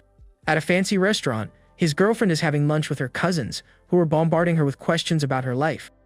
The young woman says she goes to the restaurant with friends sometimes and encourages her cousin to eat more. The cousin then goes into knowing relative mode and asks about her career plans, reminding her to look for internships. The brother-in-law throws cold water on her, advising her to prepare since her college isn't one of the best. The female cousin joins the conversation and asks if she has a boyfriend yet, because according to her it gets harder to find someone after graduation. The brother-in-law then offers to introduce her to a cousin of his who's interning at a big company. She immediately refuses the offer and reveals that she already has a boyfriend, leaving the couple completely surprised. Her cousin scolds her, saying that dating is a serious thing and she needs to be careful who she gets involved with. The brother-in-law insists, saying graduates from her college usually earn little and live a life of struggle. The couple gets super worried, thinking her boyfriend isn't good enough and that she'll end up getting hurt. She reassures them and thinks with a little smile that if she told them the truth about our hero, her brother-in-law would have a fit. His girlfriend announces she has to leave early, and her cousin, curious, asks if she has any plans. With a victorious smile, she reveals that her boyfriend is taking her to buy a new house. The couple is in shock and doubts the story, thinking no family in their right mind would buy a house before marriage. Just then, she points to the restaurant entrance where our hero is arriving in his luxury car and says, "He's got money." He arrives looking all elegant and calls for her to go while she introduces him to her cousins, who are left speechless, looking like statues. Our guy apologizes for not being able to join them, but ever so humbly offers to pay for their lunch. The cousin scolds him for showing off with a car that's worth more than their house. The couple just stands there, completely embarrassed and with their egos crushed in that super awkward situation. In the car, our protagonist hands her the deed to the house, saying she's now officially a homeowner. He mentally calculates that buying the house earned him over $6 million in cash back from the system. Stunks? Our young man teases her, saying he's going to find an educational film for her to learn how to thank him the right way. Blushing, she tells him to stop joking around, but holds onto the deed with the strength of someone who found the one-piece treasure. He notices that her affinity is almost at the maximum level and decides he's going to try to reach 100% that night. The dragon girl sends him a message, but the guy doesn't even open it, leaving her confused and frustrated. She laments becoming the type of person who begs for attention, something she always hated. Her friends advise her to get real, as the competition to be with him is bigger than the cast of Game of Thrones. Ignoring their advice, she remains focused on her business plan, determined to impress him. The young woman thinks that any girl would fall for a billionaire, and that she's no exception to the rule. Determined to win, the dragon girl sits down and starts working hard on her business plan. Elsewhere, our hero asks his girlfriend if she's thought about what she wants to do in the future. He says he has other businesses and can set something up for her to do, if she wants. Our guy thinks that with this super possessive girlfriend, he can't operate his harem freely if she's always around. The young woman is shocked by the number of techniques he knows, and he says he just looked them up online. All flustered, she says she'll pick one of them randomly with her eyes closed. 20 minutes later, she asks if he's enjoying it, and he tells her not to stop for anything. The girlfriend is surprised she learned so quickly and says that from now on, he's going to like her even more. He thinks to himself that he needs 10 more girls like her, who try so hard to please him. Suddenly, his phone rings and a desperate voice on the other end tells him to get out of where he is, like yesterday. Our guy answers the call and asks his friend what happened to make him sound so desperate. The friend says there's no time to explain and that he's sending him the location to go there immediately. Confused by the mysterious call, the young man sits up in bed, wondering what the heck is going on. Our hero was just cruising in his sweet ride when his phone rings. It was his buddy with that classic last-minute change of plans that everyone hates. The friend hits him with the excuse that he got dragged over there, but Yuan, who ain't got time for whining, tells him to just sit tight and wait for 30 minutes. Getting out of the car, our guy notices a worrying detail: the place is dangerously close to his counselor's house, setting off his potential mess ahead. Spidey sense. Suddenly, his friend pops out of the shadows and invites him in, hyping up some girl inside with amazing services. With his arms crossed and the confidence of a guy who's already beaten the game, the MC refuses, saying he's already got a harem of beauties and doesn't need any side quests. Just then, his buddy's eyes light up when he sees Yuan's ride, and he asks what kind of sorcery this is. Our hero, playing it cool, just says he bought the new toy. The friend is in total shock, since that's literally his dream car, and only then does Yuan ask why he was called to this shabby place to begin with. With a grin from ear to ear, his buddy reveals the bar is his and the renovations are almost done, trying once again to convince our hero to take an inside tour. As if summoned by a sadistic scriptwriter, two girls walk by, and one of them points right at Yuan with a look of recognition. Our guy turns paler than a ghost when he realizes one of them is his counselor, Li Xiao. The situation, which was already tricky, just got upgraded to nightmare mode. The counselor glares at him with a look of pure disappointment, while her friend, the police officer Li Meng, looks ready to jump down his throat. Totally busted, he gives a sheepish little wave, and his friend, completely oblivious to the danger, asks who these hotties are that just showed up out of nowhere. The two of them, however, ignore him with the coldness of an iceberg and turn to leave, but our MC runs to prevent an imminent game over. He gets closer and, in a desperate attempt at damage control, asks if he can come over to their place and help with dinner. Li Meng, the sister who's already in full-on Super Saiyan mode, turns around and rips into him, calling him shameless for hanging out at a place with special services and hurting her sister on top of it all. The young man tries to defend himself, swearing it's all a misunderstanding and that he was just waiting for someone like an RPG extra. The girl isn't buying it and throws it in his face that her sister tried to accept him and even bought him a gift, but he chose to mess everything up. Then, the two of them leave and the friend tells him to go find that girl with the amazing services, while the counselor's affinity level plummets faster than the price of a crashing cryptocurrency. His friend walks over munching on imaginary popcorn and asks if all that drama was about his new girlfriend. RMC just sighs, saying there's no point explaining while she's all heated up and that this time, he thinks he really screwed up big time. Yuan's friend, finally realizing the mess he caused, apologizes and asks who that lady was that he'd never seen before. With a heavy heart, our guy reveals she was his counselor and English teacher, leaving his buddy looking like he just saw a ghost. He then says he'll figure out a way to smooth things over with her later and tells his friend they should go talk somewhere less problematic. Arriving at a charming coffee shop, they're greeted by a beautiful young woman who, to no one's surprise, seems to know our MC quite well. The young man, acting right at home, orders 2 coffees and affectionately calls her Nana, while his friend watches the scene with the eyes of a detective. Once seated, his buddy mentions that the barista's face looks familiar, but he can't quite place where he knows her from. Our MC then jogs his memory. She was the luxury car saleswoman who was with their cousin at that family lunch. Jaw on the floor, the friend asks how she ended up here and immediately accuses Yuan of stealing a relative's girlfriend. The nerve? His buddy is in a state of shock, processing the fact that Yuan is dating his teacher and the ex-car saleswoman at the same time. The man is a legend. Changing the subject like a pro, our guy announces he's stepping back from the bar business and leaving his friend in charge of everything. With the air of a businessman, he says he believes in his friend's potential and that mixing business with friendship can get messy, so it's better to keep a safe distance. His buddy, full of determination, promises to do his best and not let down the trust Yuan has placed in him. At that moment, the barista Chen Na brings their coffees and Yuan's friend, already in full-on teasing mode, calls her sis-in-law. The young woman gets all flustered with bright red cheeks, clearly caught off guard by the bold comment. Right after, she notices Yuan's shirt is a bit wrinkled and, with special care, she leans in to straighten it out for him. As she fixes his clothes, his friend lets out an "Aw, you guys are so cute," commenting that he's clearly the third wheel here. Later that night, the young woman mentions that a friend is looking for a summer job and Yuan, like a good boss, says he can find her a spot at the cafe. With a smile that could melt Alaska, Nana mentions it's been a long day and that she needs a shower to wash off all the fatigue. And the sweat, of course. Alone in his room, our MC picks up his phone, thinking he needs to fix the mess with his counselor as soon as possible. However, when he calls, it goes straight to the nobody's picking up void, leaving him with a look of concern and a hint of irritation. He then wonders what the heck she's doing that she can't answer his calls or even see his texts. Little does he know. Meanwhile, at the counselor's house, her sister Li Meng is fuming, saying he's got some nerve to still have the guts to call. The girl hugs the counselor, who's totally down in the dumps, and says Yuan is no good and it was for the best they found out the truth now. With tear-filled eyes, the young woman asks why guys like going to those kinds of places so much. Her sister replies that it's obvious, because most guys are like that, they go there looking for thrills.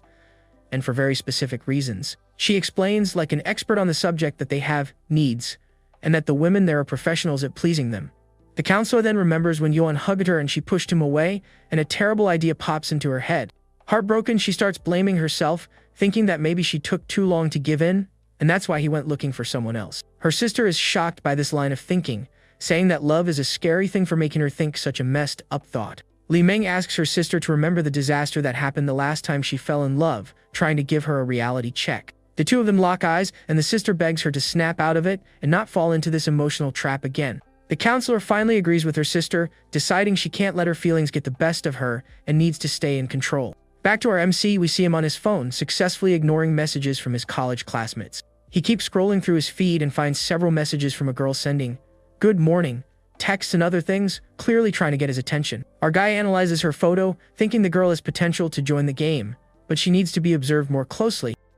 With the coldness of a strategist, he replies with a short message, knowing it'll just make her even more obsessed with him. Suddenly, the door opens and Nana calls his name with a smile, catching him completely by surprise. She's dressed in a flawless office outfit with glasses, a look that cranked her seduction power up to level 9,000. The young woman asks if he liked the surprise, and our guy admits that she's really messing with his head today. With an inviting look, she beckons him to come in, and the two embrace as he compliments how incredible she looks. Lying in bed, Nana comments that he seems different today, and Yuan, curious, asks what she means. She says he seems stronger and asks if he's been working out. He confirms and slyly suggests they move to the couch. Our athlete then jokes that he can be her gym equipment and suggests that next time they could try a riding exercise, but she, in her innocence, asks what the difference is. He replies that it's basically the same thing and invites her to try out the new routine, which gets the young woman super excited about the game. After a good long tense workout, the guy praises Nana, saying she has a natural talent like a true Amazon. The next day at college, someone is about to open the student committee door, unaware of the chaos waiting inside. The door swings open to reveal a scene worthy of Black Friday, a crowd of students trying to hand in forms to one poor professor. Dozens of students are pushing and shoving to submit their projects, while the woman looks like she's about to have a breakdown at any moment. The professor, buried under a mountain of paper, wonders why, all of a sudden, so many talented girls decided to show up for the project. Meanwhile, at the gym, a phone starts ringing. The screen shows a call from secretary. The MC, who's working out next to a girl, sees the call and wonders who the heck this secretary is. When he answers, the voice on the other end informs him they've received 653 applications. He cuts straight to the chase and asks for the male-to-female ratio. She reports that there are 628 women and only 25 men. Without hesitating, he tells her to only pick out the really good projects. On the other end of the line, the secretary gets worried, asking if this means all the men will be automatically rejected. He clarifies that he's not trying to start a girls-only club, and that any good proposals from the guys should be approved. Our hero thinks that if he only approves pretty girls, the project will look like a modeling agency, and he needs brains, not just pretty faces. The girl on the treadmill next to him, pouting with jealousy, asks him why he didn't answer a question while he was on the phone. He calmly tells her it was just one of his subordinates, and tells her not to cook up any conspiracy theories in her head. At that exact moment, a system notification explodes on the screen. The third girl has reached 90 affection, and the rewards are on their way.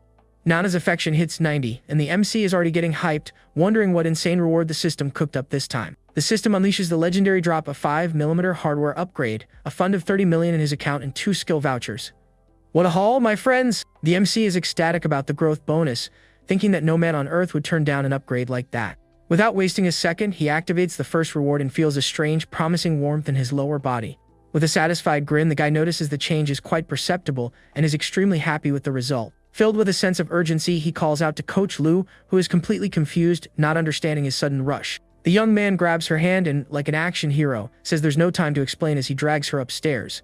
The scene cuts to a silhouette of the two in the shower, and the girl comments that something about him seems different. He, playing dumb, asks what's changed. She's left wondering if she's imagining things or if working out really does work miracles. With a triumphant smile, our guy suggests that maybe it wasn't him who changed, but that she just got more sensitive. Completely embarrassed, the young woman asks him to go a little easier next time because she really can't keep up with his pace. The MC hugs her and promises to do a proper warm-up beforehand while thinking that the rewards effect is just plain wild. A while later, our hero says goodbye to the coach who's passed out on the bed and tells her to rest well.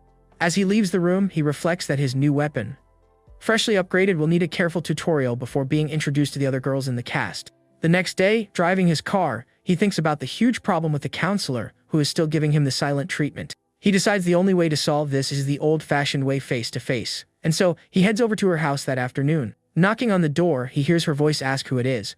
With the creativity of a secret agent, he makes up a story about being from downstairs and having a water leak. When she opens the door, the young woman recognizes him and, with fire in her eyes, accuses him of lying to her yet again. Quick as a ninja, the guy holds the door before she can slam it in his face and insists on coming in so they can talk.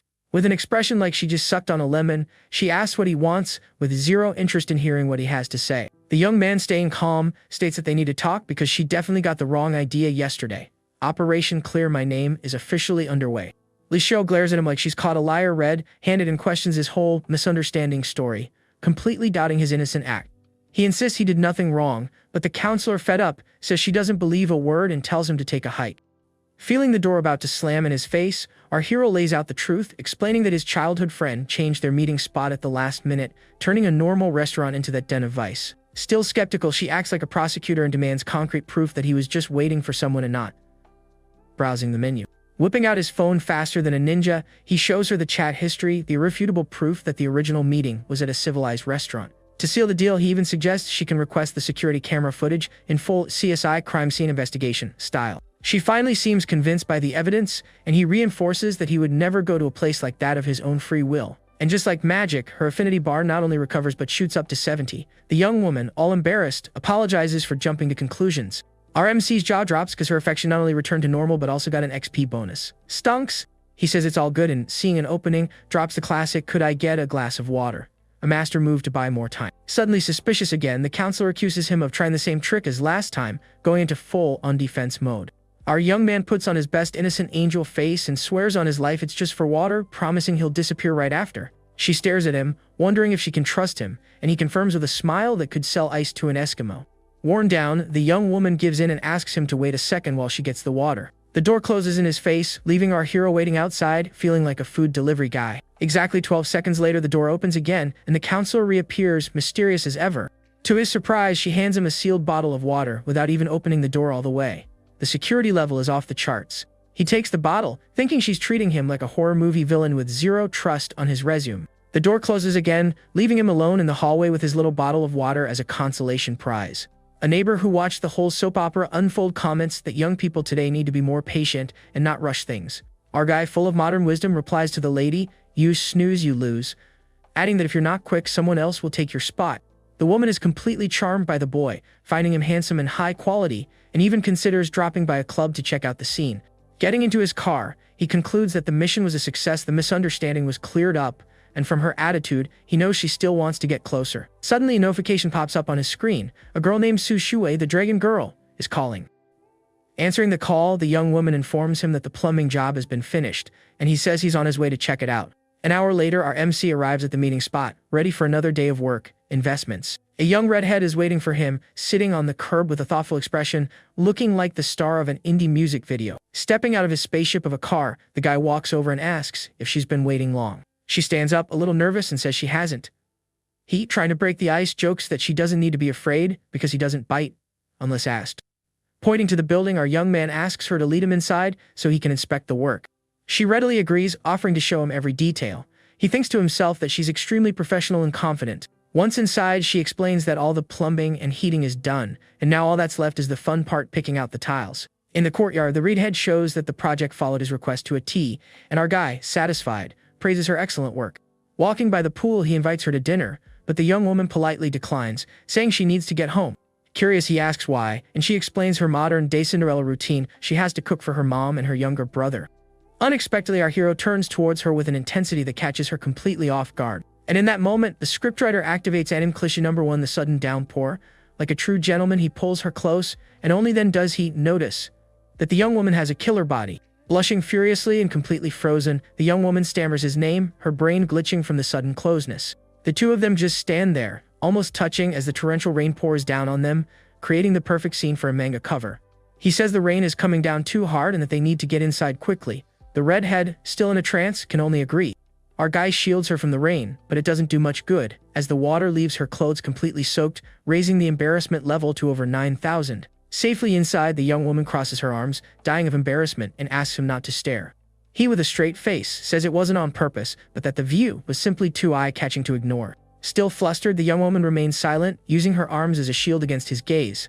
With her face the color of a tomato, the young woman just stands there, not knowing what to do or say in this super awkward situation. The guy then hugs her from behind with the excuse that he'll help her warm up after getting caught in the rain.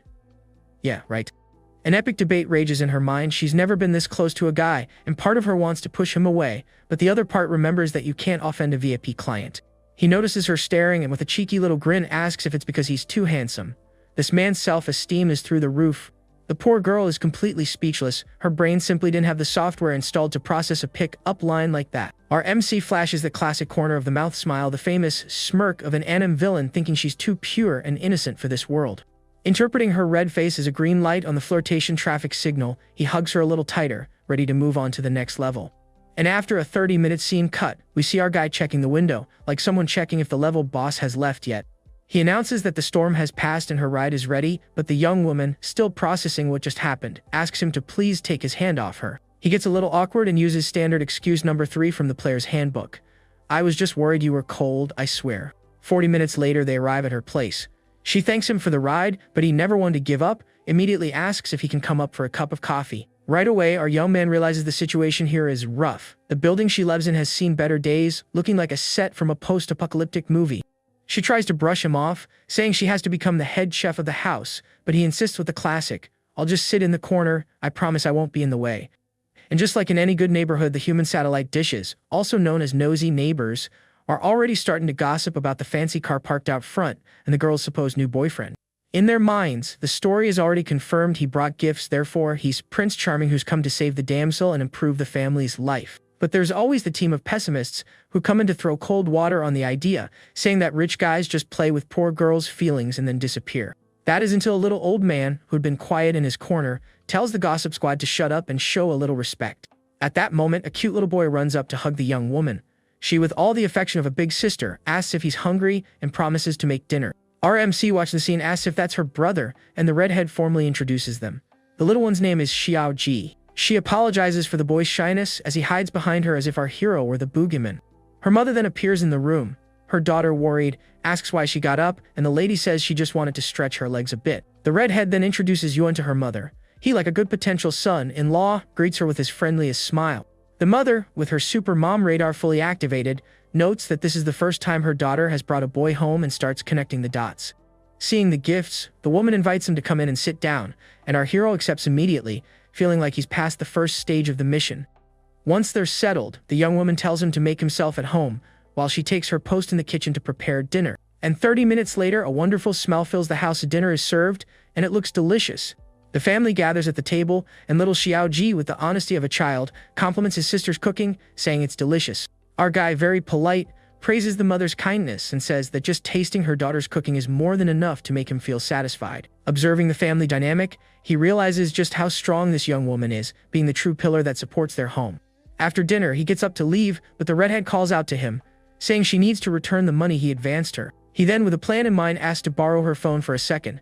The young woman, not understanding a thing, hands over the device. With his plan executed, our guy says goodbye and leaves, waving to the girl, who stands at the door watching him walk away. Suddenly, her phone buzzes. A notification reveals the unthinkable: he just transferred 50,000 into her account. Desperate, she runs to the window and screams his name, but our hero activates his imaginary headphones mode and continues on his way as if nothing happened. Nearing his car, he thinks that the money could give her family's life a nice upgrade, but he wonders if her pride will allow her to accept it. Getting into the car, he decides he'll return the money if she insists, but at that exact moment, he feels that familiar sensation. The system's cashback is coming! Back on the road, he switches back to businessman mode and calls his secretary, asking for a report on the candidates selected for his project. She informs him that 12 have passed the first round.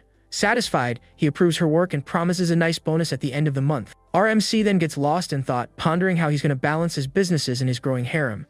The life of an MC isn't easy. Meanwhile, the nosy neighbor strikes again, asking the redhead's mother if the guy is really her boyfriend. The mother, being honest, says she doesn't know. The neighbor insists, saying the guy is filthy rich because of his car, and when she mentions the price, the mother's jaw hits the floor. The gossip, now in matchmaker mode, suggests that a marriage to him would solve all the family's problems and tells the mother to go talk to her daughter ASAP. But the mother, showing her integrity, says the decision is her daughter's and that she would never force her into a marriage for money. To make matters worse, another neighbor joins the conversation, adding fuel to the fire, saying the guy seemed interested but has probably already lost interest. The mother goes inside, visibly shaken by the meanness and speculation of the neighbors about her family's future. In the kitchen, she calls her daughter over for a serious talk. The young woman turns around, ready to hear what her mother has to say. Straight to the point, the mother asks what her real relationship with Yuan is. The young woman, a bit nervous, explains that he's just a client. The mother presses on, asking if he hasn't shown any interest. The redhead admits that he acted in a very strange way earlier. At that moment, she remembers seeing another woman with him before and starts to wonder if that might be his official girlfriend. The mother sighs and asks the million-dollar question: how does her daughter really feel about him, since she seems like a sea of confusion? The young woman gets all tongue-tied, denying it with all her might, and repeats the mantra: he's just a client, he's just a client. The mother, sensing her daughter's distress, hugs her and tells her not to pay any attention to the gossip, reinforcing that she doesn't have to marry for money. The two share a warm hug. The mother's words are like a soothing balm, and the young woman finally feels a little more relieved. But as she closes her eyes, the memory of the hug and the rain comes flooding back, and she stands there, lost in thought, trying to decipher her own feelings. The scene of the hug plays on a loop in her mind like a GF, leaving her more and more confused about what she really feels for him. With her face flushed, she gets lost in thought, in an internal battle to try and understand the mess that has taken over her heart. The next morning, our hero had barely opened his eyes next to Coach Lu when his phone was already ringing for a business call. On the other end of the line was the Dragon Girl's boss, wanting to discuss the issue with her apprentice. He, like a good investor, agrees to meet for coffee. At the coffee shop, the redhead's boss gets straight to the point, the story about that $50,000 transfer that the girl tried to return but couldn't. Our hero, with the calm demeanor of someone who's seen it all, confirms the story and takes a sip of his coffee as if they were discussing the weather. The woman then cuts to the chase and asks him to accept the money back, explaining that the young woman was super uncomfortable with that gift. With an air of someone who has no time to waste, he asks if that's the only reason he was called here. The boss, acting like a professional Cupid, says that if he wants to win the girl over, he's going to have to work a little harder. He, maintaining his good guy persona, swears he had no ulterior motives with the money and that honestly it doesn't even matter anymore. Our guy finally accepts the return transfer, but he notices a curious detail: there's an extra $200 in the account. All he can think is that the redhead is as stubborn as a mule. Changing the subject like a pro, he asks if a certain director has been inviting the girl to business dinners, but her boss denies everything. Mission accomplished. He thanks her for her time and gets out of there, leaving the woman alone with her thoughts and her cooling coffee. The boss sits there, thinking it would be a fairy tale ending for the redhead to end up with him, but she knows her apprentice has her pride and won't be bought by any man. Back in the car, the phone rings again. It was the owner of the coffee shop with a sultry voice, inviting him over for a suspicious cup of coffee. With that mischievous grin of someone who loves danger, our guy says that her husband being around just makes things more exciting. The woman then invites him to her house, and he accepts, joking that he needs to recharge for the higher conditioner.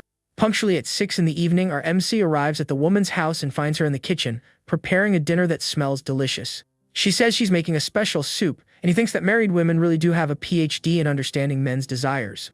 Sneaking up behind her like a ghost, he asks if she's ever made that soup for her husband before. The woman replies that it's her first time. She got the recipe online just to impress him.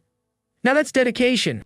Our guy then hugs her and asks what time the man of the house usually shows up. She replies that he doesn't get home until around 9 at night, which gives them plenty of time to have the soup, of course. The woman asks if he's enjoying it, and our guy responds with a sound of approval that says more than 1,000 words. An hour later, he compliments the soup again, and she, ever the helpful one, offers to make it more often in the future. He says that might be a bit complicated, but she drops a bombshell. She's decided to file for divorce to finally find her own happiness. Our guy, surprised, supports her decision, even though, deep down, he would have enjoyed the adrenaline rush of being the other guy for a while longer.